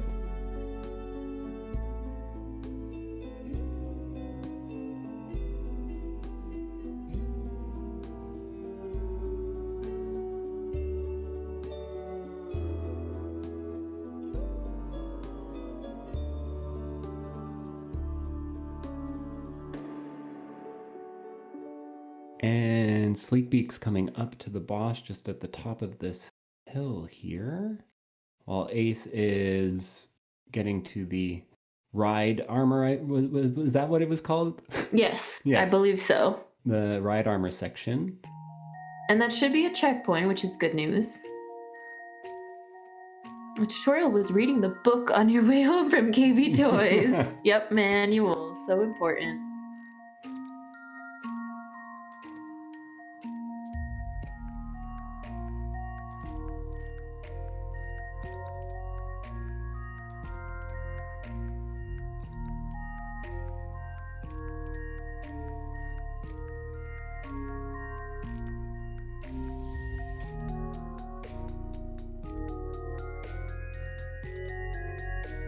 We're going to see Sleekbeak fight Chill Penguin again.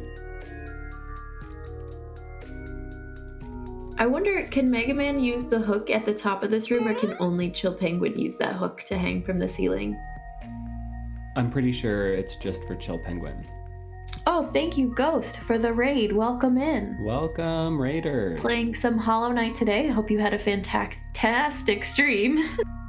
I hope it was a good time. Thank you for bringing your friends over. Welcome in, everyone. You're seeing two of our racers in their showdown with Chill Penguin right now. Coming in for a tense moment.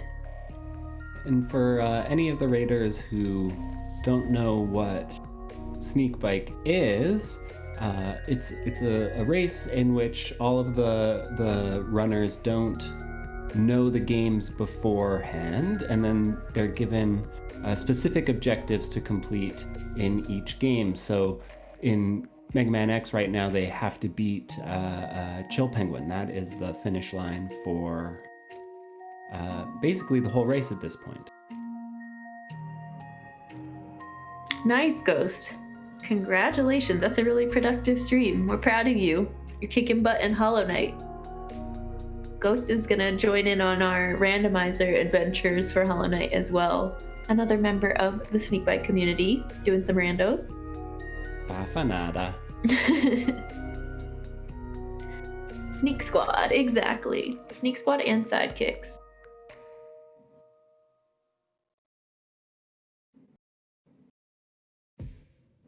Man, for me, I know Sleekbeak's having some internet issues, but it's frozen like right in front of Chill Penguin at the moment. I was like, oh no, what happens?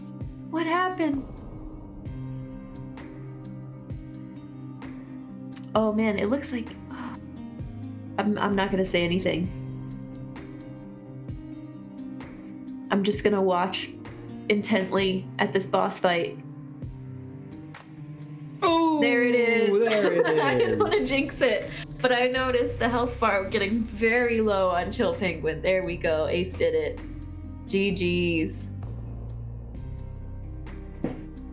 Look at the congrats. Let's get some hype in chat.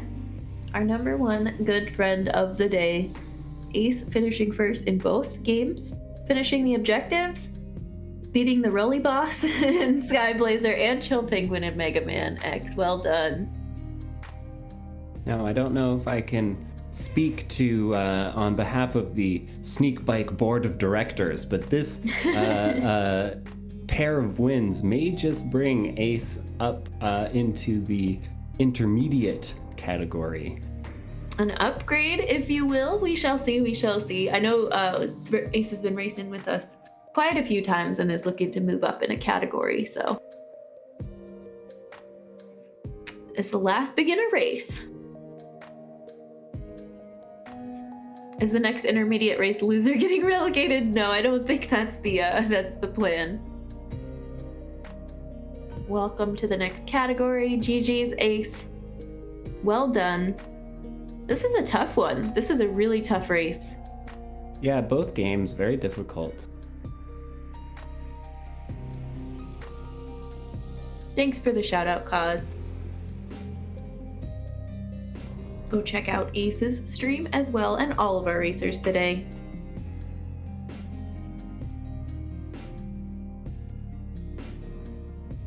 Now we get to see our remaining... Oh, look! Chill is at the end of... Okay, Chill's got to fight these cars and get to the end of this level here, and then she'll be joining us in the fight with Chill Penguin. She picked up some health. Come on, Chill, you got this, you got this. I think Viola's next, right? And we're seeing Viola appear. All right, she's gonna get to move on. My heart is racing, but that was fun. Welcome to chat, Ace. GG's, well done. You did a great job today. And now you're in the audience, get to sit back and relax and see our friends finish the race. Using the dash a lot. We will talk about that. We will get back to the dash. But we're getting to see Chill move on here, which is fantastic. Going through this cutscene now. And we're watching Sleekbeak work his way back towards the penguin fight. Once again.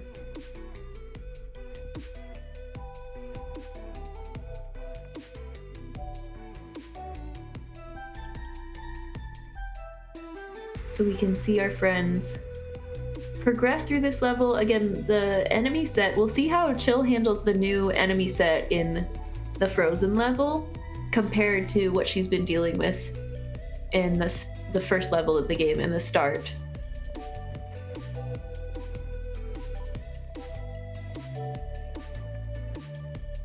There's a dash. Yes, there is a dash. You remember when you picked up those boots, Ace? and there was a capsule, and you go inside, and they gave you some fancy new shoes. Yes. There was dialogue. There was text to read there. The game only implies that there's a dash by forcing your Mega Man sprite to do one dash before you regain control of it. Yes. Yeah, that's what you get for mashing through text. Potentially. Sometimes text is just what you need to get to the next section. But you managed anyway. Imagine what you would have done if you'd had mastered the dash.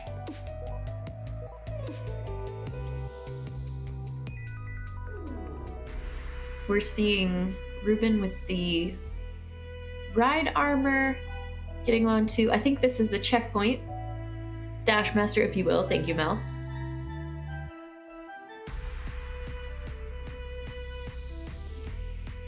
And Chill seems to be managing the snow level just fine. Hopefully we'll get to see Chill fight Chill here shortly. Chill versus Chill Double showdown. chill time. Super chill. Extra chill. Pepper Crab, thank you for the 2 gifted subs. Thank you so much. To Ryan and Kat, really appreciate that. Welcome Sneak Squad. And giving out some emotes to chat as well. Thank you. All the hype today. Really appreciate it. Again, everyone for chilling with us. Oh no. For hanging out with us on a Saturday. That one was not intended. Alright, we've got Sleeping back on the penguin fight. Is that the last attempt? No. Another life, another attempt. And Ruben is almost up to the fight as well. Mm-hmm. While Chill Hatter is navigating this inside section. About to come up to that wall jump. Oh, takes a hit from the Wheel of Death. And she doesn't have the leg warmers yet, so we'll see what happens once she gets the dash and how she handles that. Just so glad it's back. We're glad too. It was a nice break, but I'm happy to be here, happy to be back up and running. Keyboard players maybe can't charge shot and move at the same time. Interesting. Yes, you can charge the attacks. He's coming to all these realizations after the fact.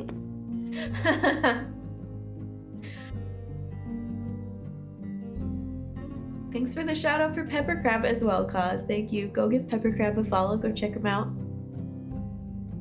Is you one with only tossing lemons at people? There is a charge. There is a dash. I like this scene with Mega Man kneeling on the cliff here with the trophy. That is epic.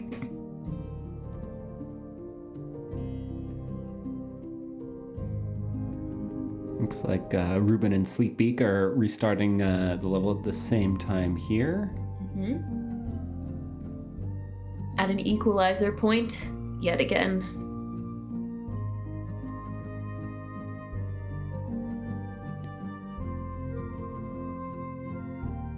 I really like the way Chill Hatter's taking her time with these sections, like making sure, she knows what's coming.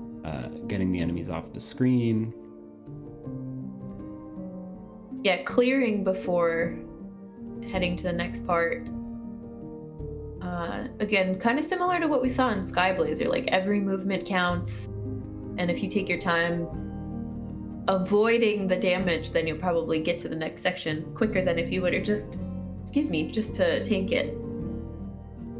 And up through that difficult wall jump there. Mm-hmm.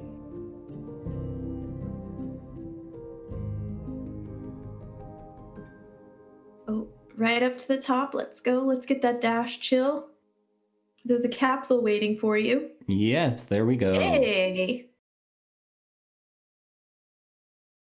Chill doing the impossible jump like second try. Yeah, not bad. Not bad at all. Here is the text you missed, Ace. Leg warmer hype.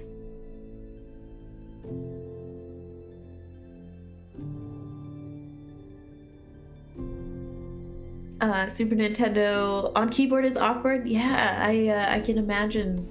I think I tried it once for Link to the Past and immediately said, "Oh, I'll wait until my controller comes in the mail." But again, you work with what you have. Not not everybody is wanting to upgrade or to dish out the cash for a controller. If you can make it work on keyboard, then heck yeah, more power to you. So she's stepping into the capsule and about to hop out with the fresh new footwear. That's where it forces you to dash it before you gain control. And it looks like she already used it. At least the once. We'll see if she sticks with it and messes with the dash and jump combo. Oh, well, she's got it now. Hopefully she realizes she has it again at the beginning of the level.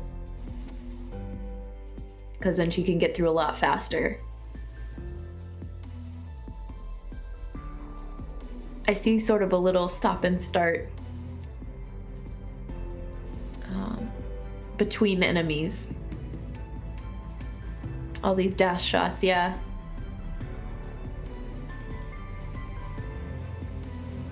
And Sleepbeak and Ruben still making their way back to the boss again.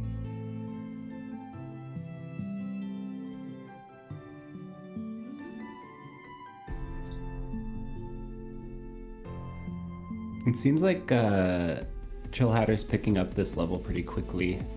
On the first few attempts in that first section, she had a couple deaths, but that was like very clean right there. And she's definitely the only one dashing right now. Yep. So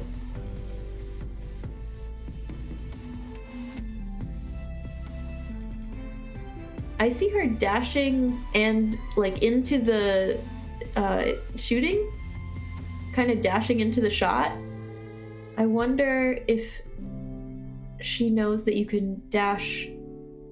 Oh, she just did a charge shot too. You know, you can separate them, you can dash and jump, you can kind of mix things up. I hope she messes with the controls to figure out the full range of movement. Everyone here is dashing. Oh goodness. Maybe a key binding. Okay, yeah, I'm not sure, Kai. Because every time there's a shot, there's also a dash.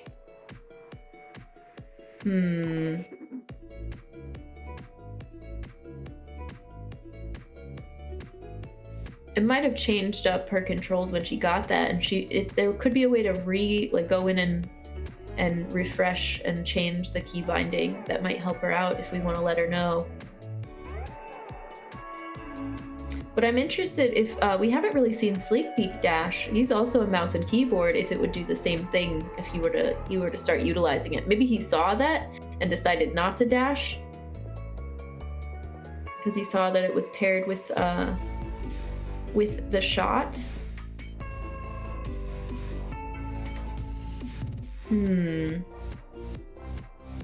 Should be different buttons. We haven't seen Sleekbeak at all. We've seen the in-betweens of Sleekbeak's playthrough when the internet is allowing him to show us his screen.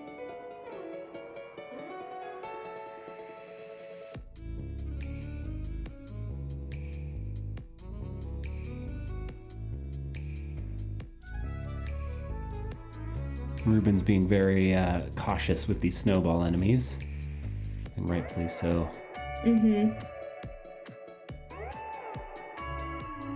Charging up the shot. I like it. They're all getting a hang of all the different abilities at their disposal.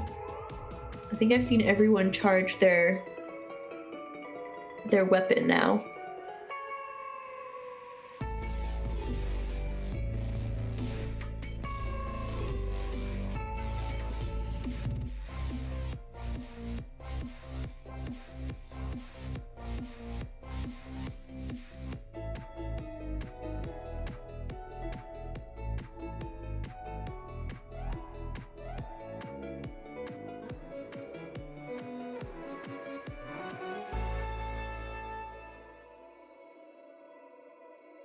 Ruben's starting the chill penguin fight once again. Okay. We have yet to get an update on Sleekbeak. Oh no, Sneakbike internet, please. Hold out to the end. You can do it.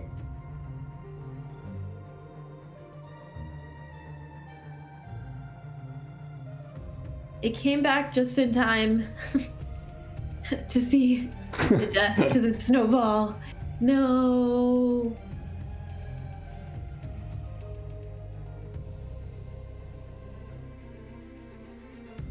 We might explore. Let's see what's going on in chat.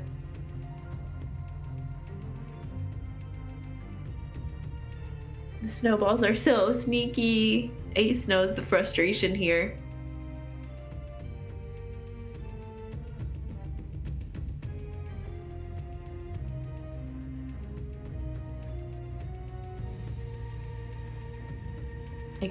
I can't say where Sleepbeaks. It's kind of an adventure. Like, let's bet and guess where where Sleepbeak is gonna pop out when the internet comes back. When it shows us with these freezes, you can try to guess what's gonna happen.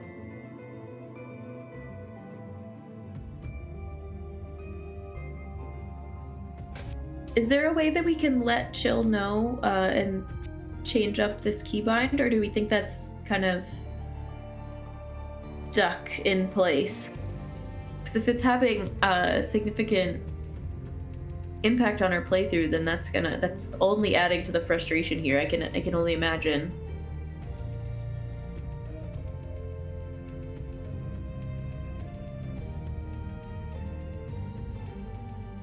Maybe we can pop into chat and let her know. Can't get through smaller platforms with enemies without dashing off the edge.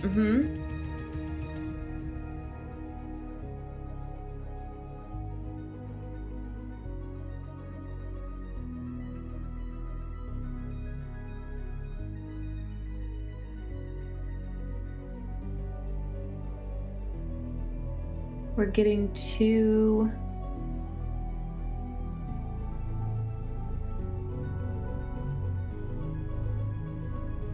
the boss fight again. I think is soon for Ruben here. Ruben is, I think, at present just before the ride armor section. Okay. And then Chill Hatter's at the top of it, just coming up to the snowball robots. And Sleek is somewhere. Somewhere in the abyss.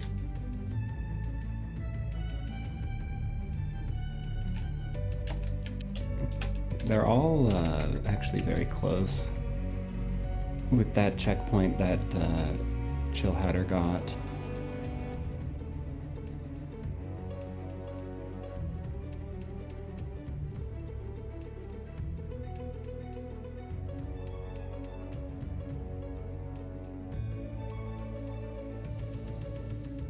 Definitely seeing one of our closest races today, I think.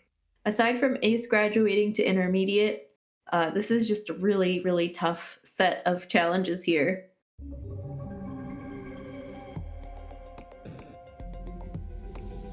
Yeah, Mel, is there anything we can do? Yeah, if you can help maybe debug that controller issue for Chill. Because I don't think it's going to make it possible for her to get through certain sections with the small platform. If she needs to shoot at an enemy, she's going to dash right off the side.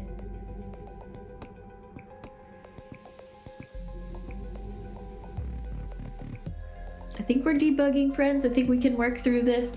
Hopefully see a couple more victories here by the end of the race. We'd love to have everybody defeat the penguin.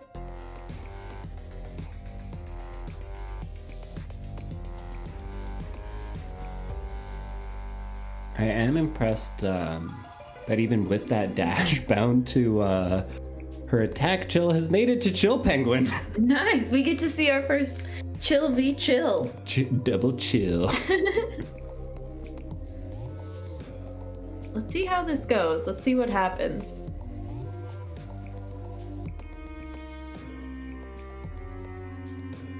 Yeah, it's gotta be bound. Yeah, it is. Because you have to be able to stand back and shoot from far away.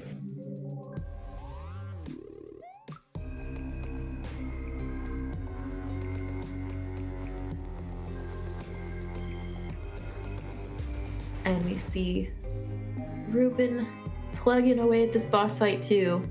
Again, the disparity in health bars is so big at this point in the game.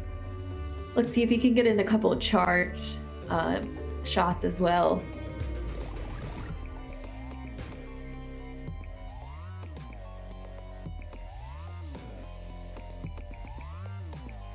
I wonder if she's doing the troubleshooting. Looks like maybe working through the controls. I think we've got Mel on either DM or voice call with her to try to help just resolve the issue. So that might be what she's doing right now on screen, kind of working through it in this tunnel before the boss fight. And helping with the key bindings. Because we don't want that to be the reason why somebody can't proceed and Sneakbike. Gotta level the playing field. Surprised how little damage we did to the penguin, yeah. It's a grueling fight for this early in the game when you don't have a lot of upgrades yet. Just your dash, which... Just your dash and some gumption. Which Ace you didn't even really need to win, so really no upgrades at that point.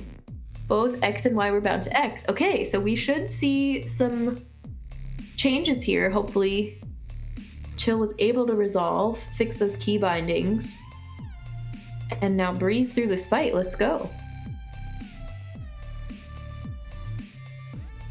There, okay, yeah. They're separated now. Confirmed. Keybind issues for Chill.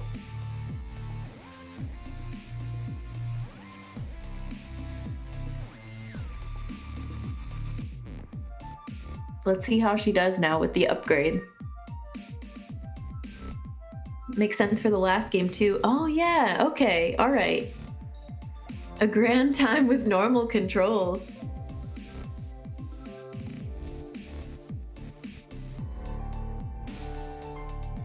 Sneakbike is in the arena, but Wi-Fi frozen, so let's see where he comes out.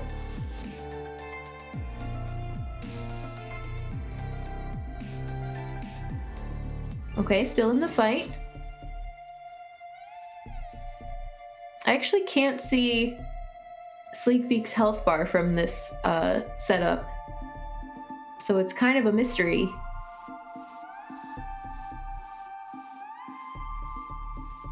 But it looks like he's mastering the pattern here. I know some players are on different let's see, you have to kind of go in and fiddle with OBS to get it to work for these older games. The resolution is different from like a normal stream setup, so we've got the enemy health bar now, which is helpful.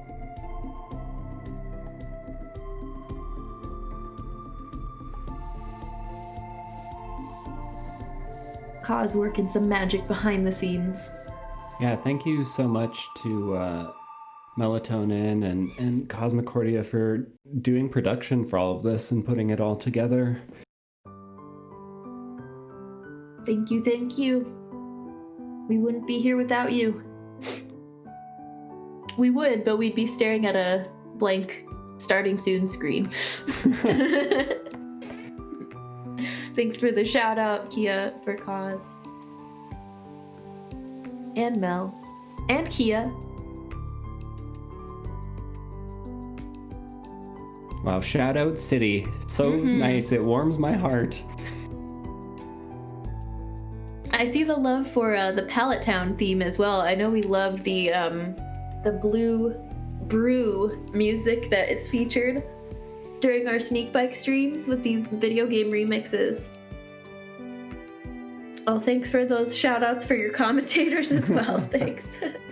The music is so dang good. It really is. We love, yeah, and there's a command for the music shout out as well. For Blue Brew. It's become a staple of these streams, and I love hearing a new remix that I haven't heard yet every time.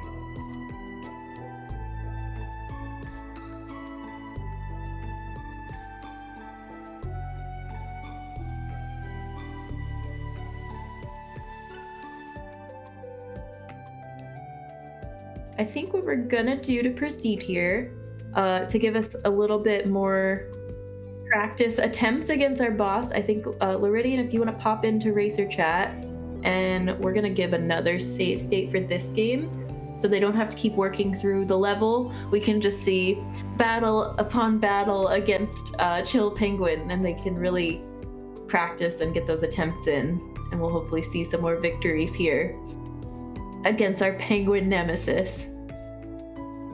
So while that's going on behind the scenes, we'll see them working through up to the boss room one last time, and then once they get there, we'll let them create a save state.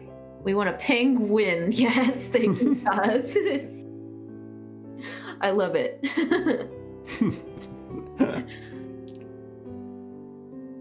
Oh, Gigi's on the win today, Kia. 8 to 9 minutes. Nice. What have I told you about bird puns?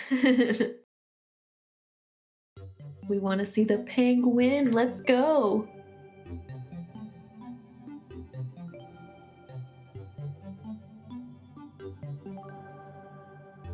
All right, so are they, Loridian, are they set up with our save state instructions? Yes, they have the instructions to make the save state once they're in the room Fantastic. before the boss. Just making sure we're set, we're ready to go. So it looks like Ruben's doing that now. He'll be the first one to be able to make the save state and start grinding out this boss fight here.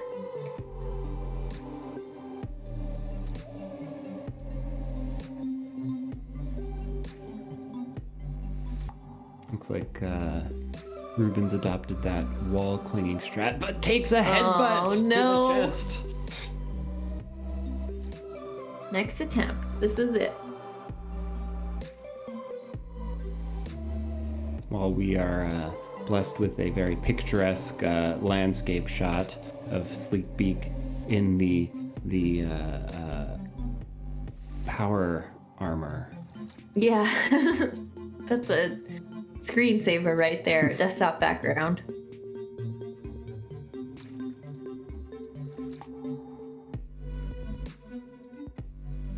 Yeah, I definitely do appreciate the seasonal theme Mel decided to go with when picking this goal here for Mega Man X. Lots of snow, lots of ice. Penguins are seasonal too, right? That counts. It definitely does. But hopefully any penguins we may encounter are more chill than Chill Penguin. Chill Penguin has no chill.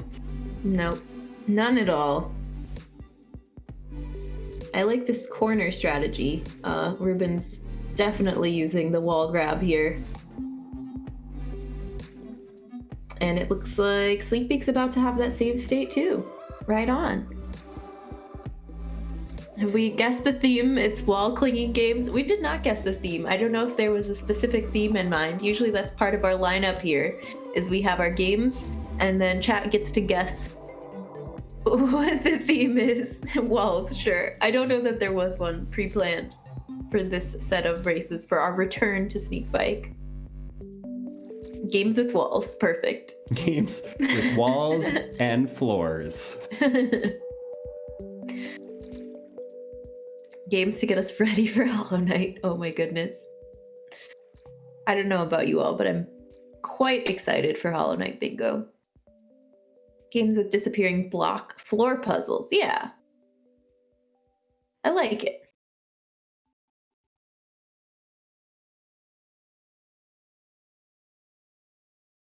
I actually don't know if there are any MMX.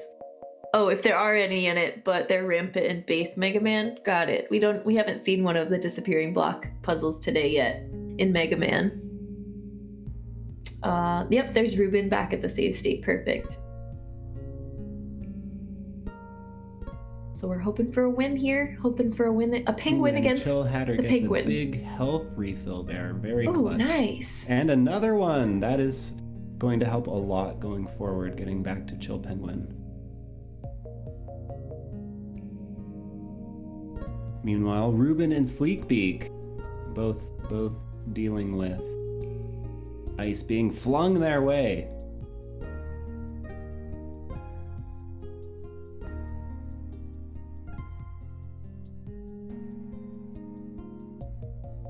And Ruben goes in for another attempt.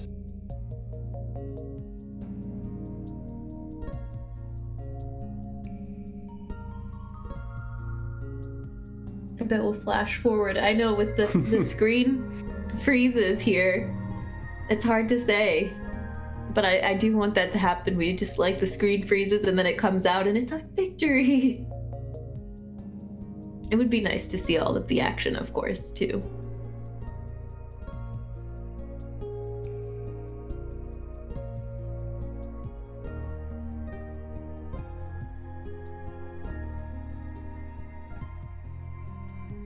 And it's, yep, here we go. It's gonna pop out. Although he's down to one little bar of health.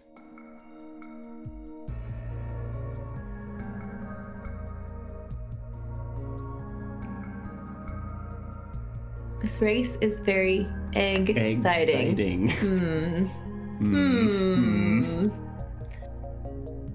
I see what you did there. I like that. I see what you Icy did matches there. our theme here. Oh, and a raid from April from Pamels. Welcome in, friends. Welcome to the stream. Hello, hello. Thanks, raiders. How was your stream? How did everything go? How was Portal 2 today? Thanks for the shout outs. You're seeing the final finishing moves here. We're on to our last objective of the day. The 3 racers you still see going, they're fighting Chill Penguin in Mega Man X. And Ace in the bottom right-hand corner is our #1 good friend of the day. He's already finished.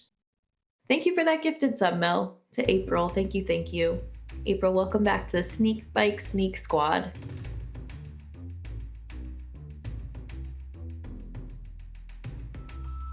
Welcome in, friends. If this is your first time watching Sneakbike, we're doing what's called a mystery race, and all of our racers on screen today had no idea what games they would be playing until the race started, and so they've each had to complete the objectives on the left side of the screen, and once they finish the first objective in the first game, they're allowed to move on and compete in the second game. So we are commentating on the gameplay. They don't hear chat. They don't hear commentary. They don't see chat. They don't know what's going on.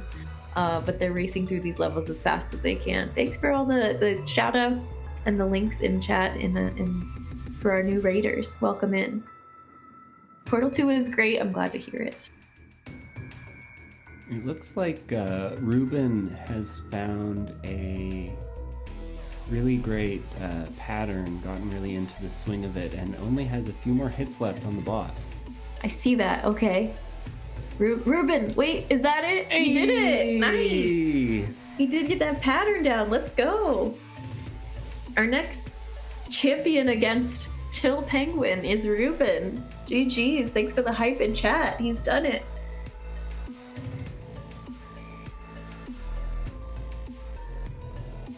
Well done. Our next good friend of the day.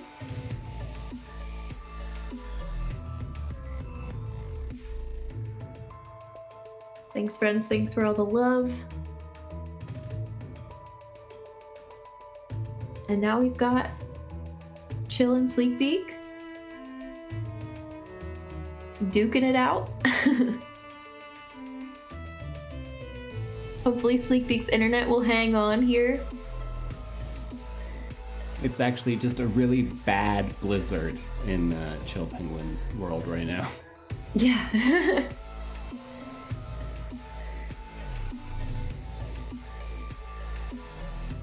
The transparent star, our favorite trophy icon of the day.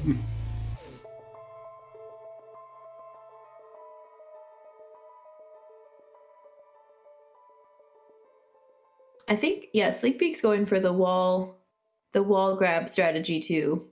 Definitely trying to stay up in the corner away from these attacks as much as he can. I will not lie, I'm a little jealous of the star. We love the star. It's a Sneakbike staple.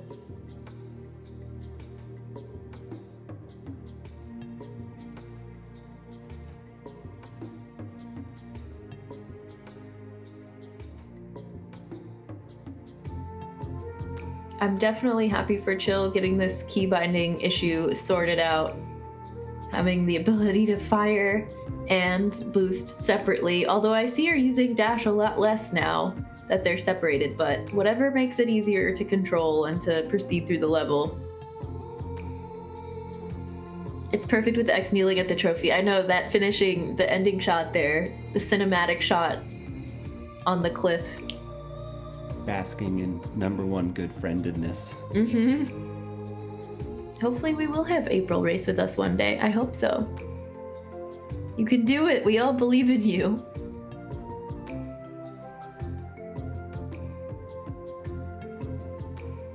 Okay, this is nice for Chill Hatter going into this section with full health because you get those swarming enemies again. Mm-hmm. And they can be quite troublesome and doesn't make 2 full health drops there. Wow. She's getting really lucky with the drops. That's awesome. If they're a pain, the enemies are a pain, at least they like have a good chance of a good item reward. They're really bullying her though. Yeah. But once she's through this section, she'll get the checkpoint, which will be super helpful. Mm-hmm. Meanwhile, Sleekbeak is still duking it out with Chill Penguin. Mm-hmm. Oh, he just does so much damage. Yeah, you only get like 4 hits at full health, which is kind of bonkers because he can do damage you in so many different ways. And Chill Hatter has made the checkpoint. Ooh, another big health drop there. Very clutch.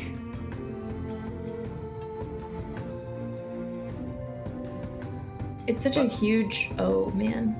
Descends into the abyss. Oh, no. It's a big help to pick up those health drops. Absolutely.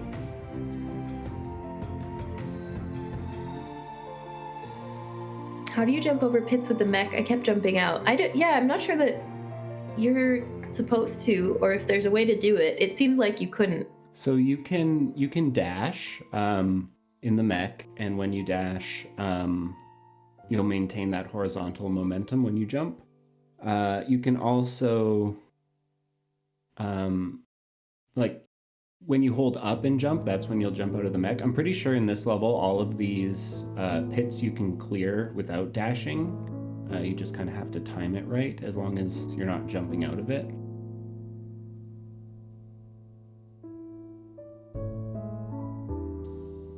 It definitely seems tricky. Yeah, it's And it's a lot very... of players just seem to jump out and continue without the mech and go on to the next platform. Ooh, the respawning on this Chill. guy is really being troublesome there for Chill Hatter. Ruben, welcome to the chat. Thanks for the resub. We're glad to have you in the Sneak Squad. GG's friend. Thanks for that shout out for Ruben as well. I think we're gonna let our runners go just a little bit longer. I know Sleekbeak is grinding out this fight here. So we're hoping to see a victory, but we're gonna cap it, I believe, at 6:10 on Eastern time for my clock here. Maybe a little bit sooner if we see this penguin victory here. So just to let you all know, give you all a heads up in chat what's going on behind the scenes.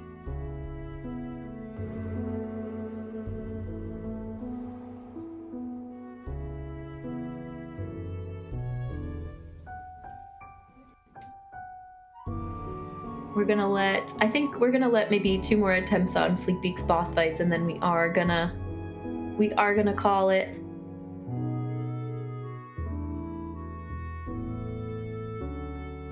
Yeah, if anything, this goes to show just how tough these games can be. Ooh, it looks like Chill Hatter has started using the dash there quite liberally in that section. I'm curious. I want to see what it looks like for somebody just dashing through the entire level. I know these enemies are a pain though, so you got to continue to like dash and shoot and I want to see a speed run of the level. Mega Man speedrunning is very satisfying to watch. I do recommend anyone who's interested to go definitely check it out. Especially after having played the games once or twice. You really get an appreciation, like any speedrun, for just how skilled those people are.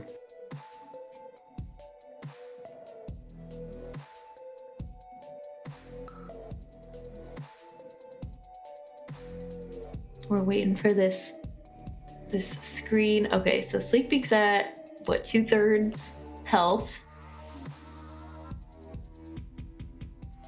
Came out of the frozen screen there. Still working through this attempt, and I think he's sort of getting down this ice chunk pattern, doing some damage, and staying out of the way for those statues.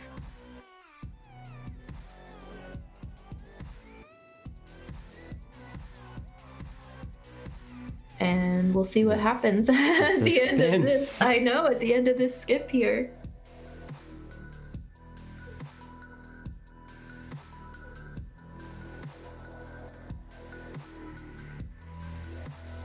I see chat reflecting on some of our previous Sneakbike games as well.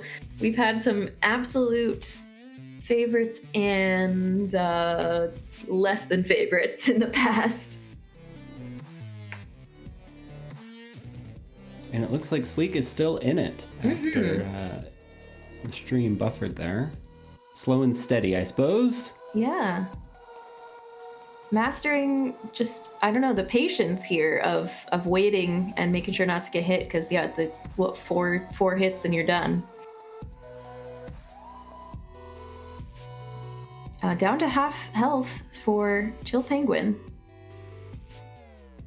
And we'll see what happens on the other side. This is a unique situation with our commentary today. Yeah, Sleek's getting it. Sleek's getting the hang of it. No jinxies. Absolutely cause. Love to see the improvement, learning the boss patterns, adapting to the controls.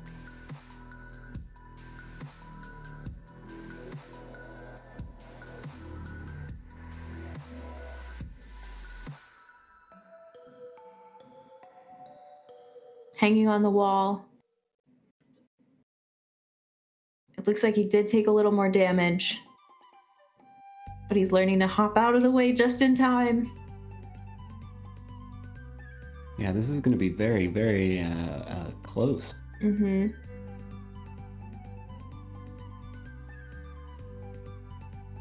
This is tense, I know. It's definitely tense.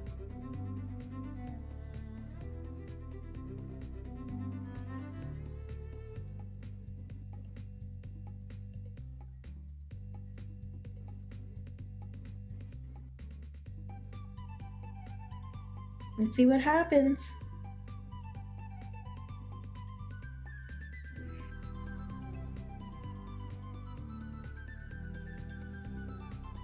Oh my gosh. Here we go. Could it be?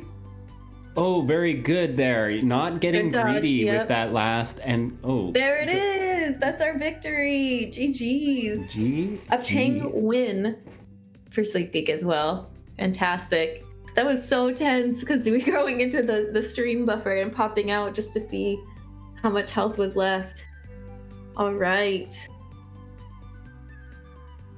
From downtown, 3 points. GG's, thanks for the hype in chat, everyone. Mid-air, I know, that was awesome. That was a great finish to that fight. We will go ahead and let Chill know that we're getting ready to wrap here. A fantastic attempt from everybody, a fantastic playthrough, and I know she had those issues with keybind, so on top of all of that, a phenomenal job. Let's see, Liridian, if you want to let her know what's going on. Yeah, I've already gone, and all of the racers know, and we're gonna bring them in here to debrief. Let's debrief. GG's, everyone. Welcome in. Welcome in. A race well run. Thank you. Thank you. Yeah, it was a lot of fun. Yeah. Yeah, it was great. Mega Man, Mega Man X. Yeah, I know, that's it. It's great. No commentary. No, we appreciate you all. That was a phenomenal job by everybody. Chill, I know we had that keybind issue, so thank you for just working through that, and thanks everybody for sticking with it. And we had some great penguins. You all weren't in stream, but you got to. We had to bring that fun over to chat to share with you. That was a lot. It was a lot. It was certainly a grind. How did that work out? I guess someone, Ace, did you know? Have you played that game before? Is that Nope. That was my first Mega Man ever. Yeah, I don't even think I've ever seen a Mega Man. I just knew that they existed. I just knew that. Yeah. Yeah, I was saying in chat, like, oh, you can dash, you can charge your beam, you can do this and that. It's like, well, what? Okay, so there was a second power up. There were like little balls or something, like little Pokeballs with little things on it. They must have done something. There was some special X or something in the. Yeah, I kept collecting those, but I had no idea what they did. I didn't figure anything out with that. I was just. So, but one of the stages says Mega Man X or something. Is that where you like charge up your laser beam something and then you get everything? Well, you get the boots, which gave you dash power. So when you jumped into the capsule and it gave you the white, we were calling them leg warmers, but it gives you your dash boots. That gave you your dash power from there on out, even if you had to start the level over again. Okay. And for the secondary power up, whenever you beat a level, you get an attack that's like similar to the boss you've beaten, and it has a capacity that gets refilled by those little blue Pokeball things. I see. So we didn't have any. Okay, so that really didn't matter. Okay. You could charge your weapon though, no matter what, right? Yes, that's that right. wasn't dependent. You could hold it down and then let out. But it did kill enemies quickly, so it was kind of like those little drinking birds, the ones that looked like they would go in and they had the buzzsaw on the top of their head. That was the thing. Did everyone cheese the final boss just by jumping on the walls and waiting for the RNG to smile on you? I tried to. It didn't work very well, but no, you had to figure out, like, it was like in Hollow Knight, you had to figure out when to hit him. Ace had like a little bit of a different strategy. He was shooting at Chill Penguin. You were shooting when the statues were blocking the shots. So he's on the ground a lot more than Sleek. You and Ruben were just wall climbing the whole time. Yeah, and then jumping down to take the shot and jumping away. So that worked out. That was fun though. Kind of a simple game, but very fun. Yeah. Yeah, thank you guys so much for taking it on. It was great. My pleasure. GG's everyone. GG's. GG's. Would recommend. Any other parting words? Ruben, you got anything for us? No, I really liked Mega Man. That was my first one. Yeah. I forgot I was racing for a little bit. That was a fun game. Glad to hear you liked it. It is a fun game. And under a race setting, different mentality, but Mega Man's a cool series. Yeah, for sure. All right, friends. Just a little bit more after the race, after Sneakbike. You're gonna play some more? Yeah, I still have it up. I'm gonna All right. I'd have some save states. I'm gonna see how far I can get. Nice.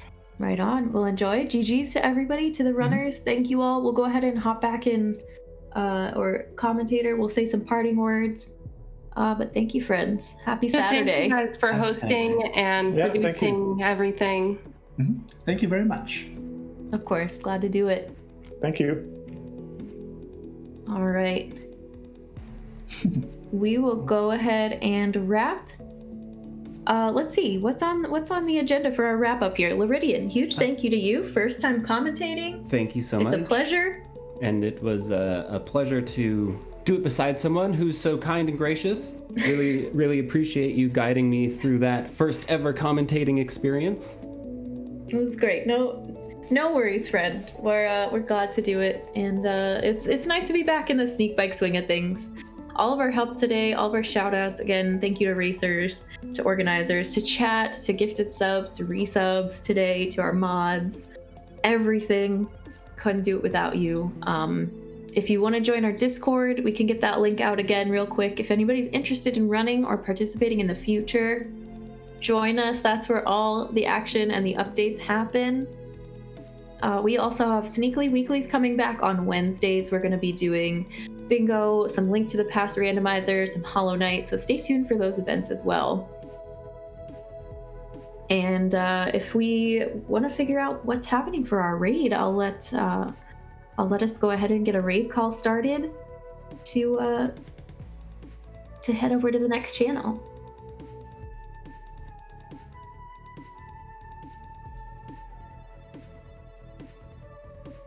And it sounds like we're heading to a friend of the community. If you don't know her, Anna Doodle's playing through a Zelda classic, but it's the Switch remake. So we're gonna head over there. If you wanna grab a raid message and send some support. Thanks for that shout out for Anna. She's playing Link's Awakening on Switch. Any parting words, Loridian, before we head over there? No, thank you so much to everyone in chat for all of your positivity and for everyone just being awesome again. Like Jen said, thank you to everyone, all of the mods and everyone who gifted subs or subbed themselves and everyone who was here watching and cheering on our runners. And thank you to the runners as well for just hanging out and doing such a good job. Absolutely. Couldn't agree more. We'll see you over there. Happy Saturday again. Welcome back, Sneakbike. It's been fun. Bye for now.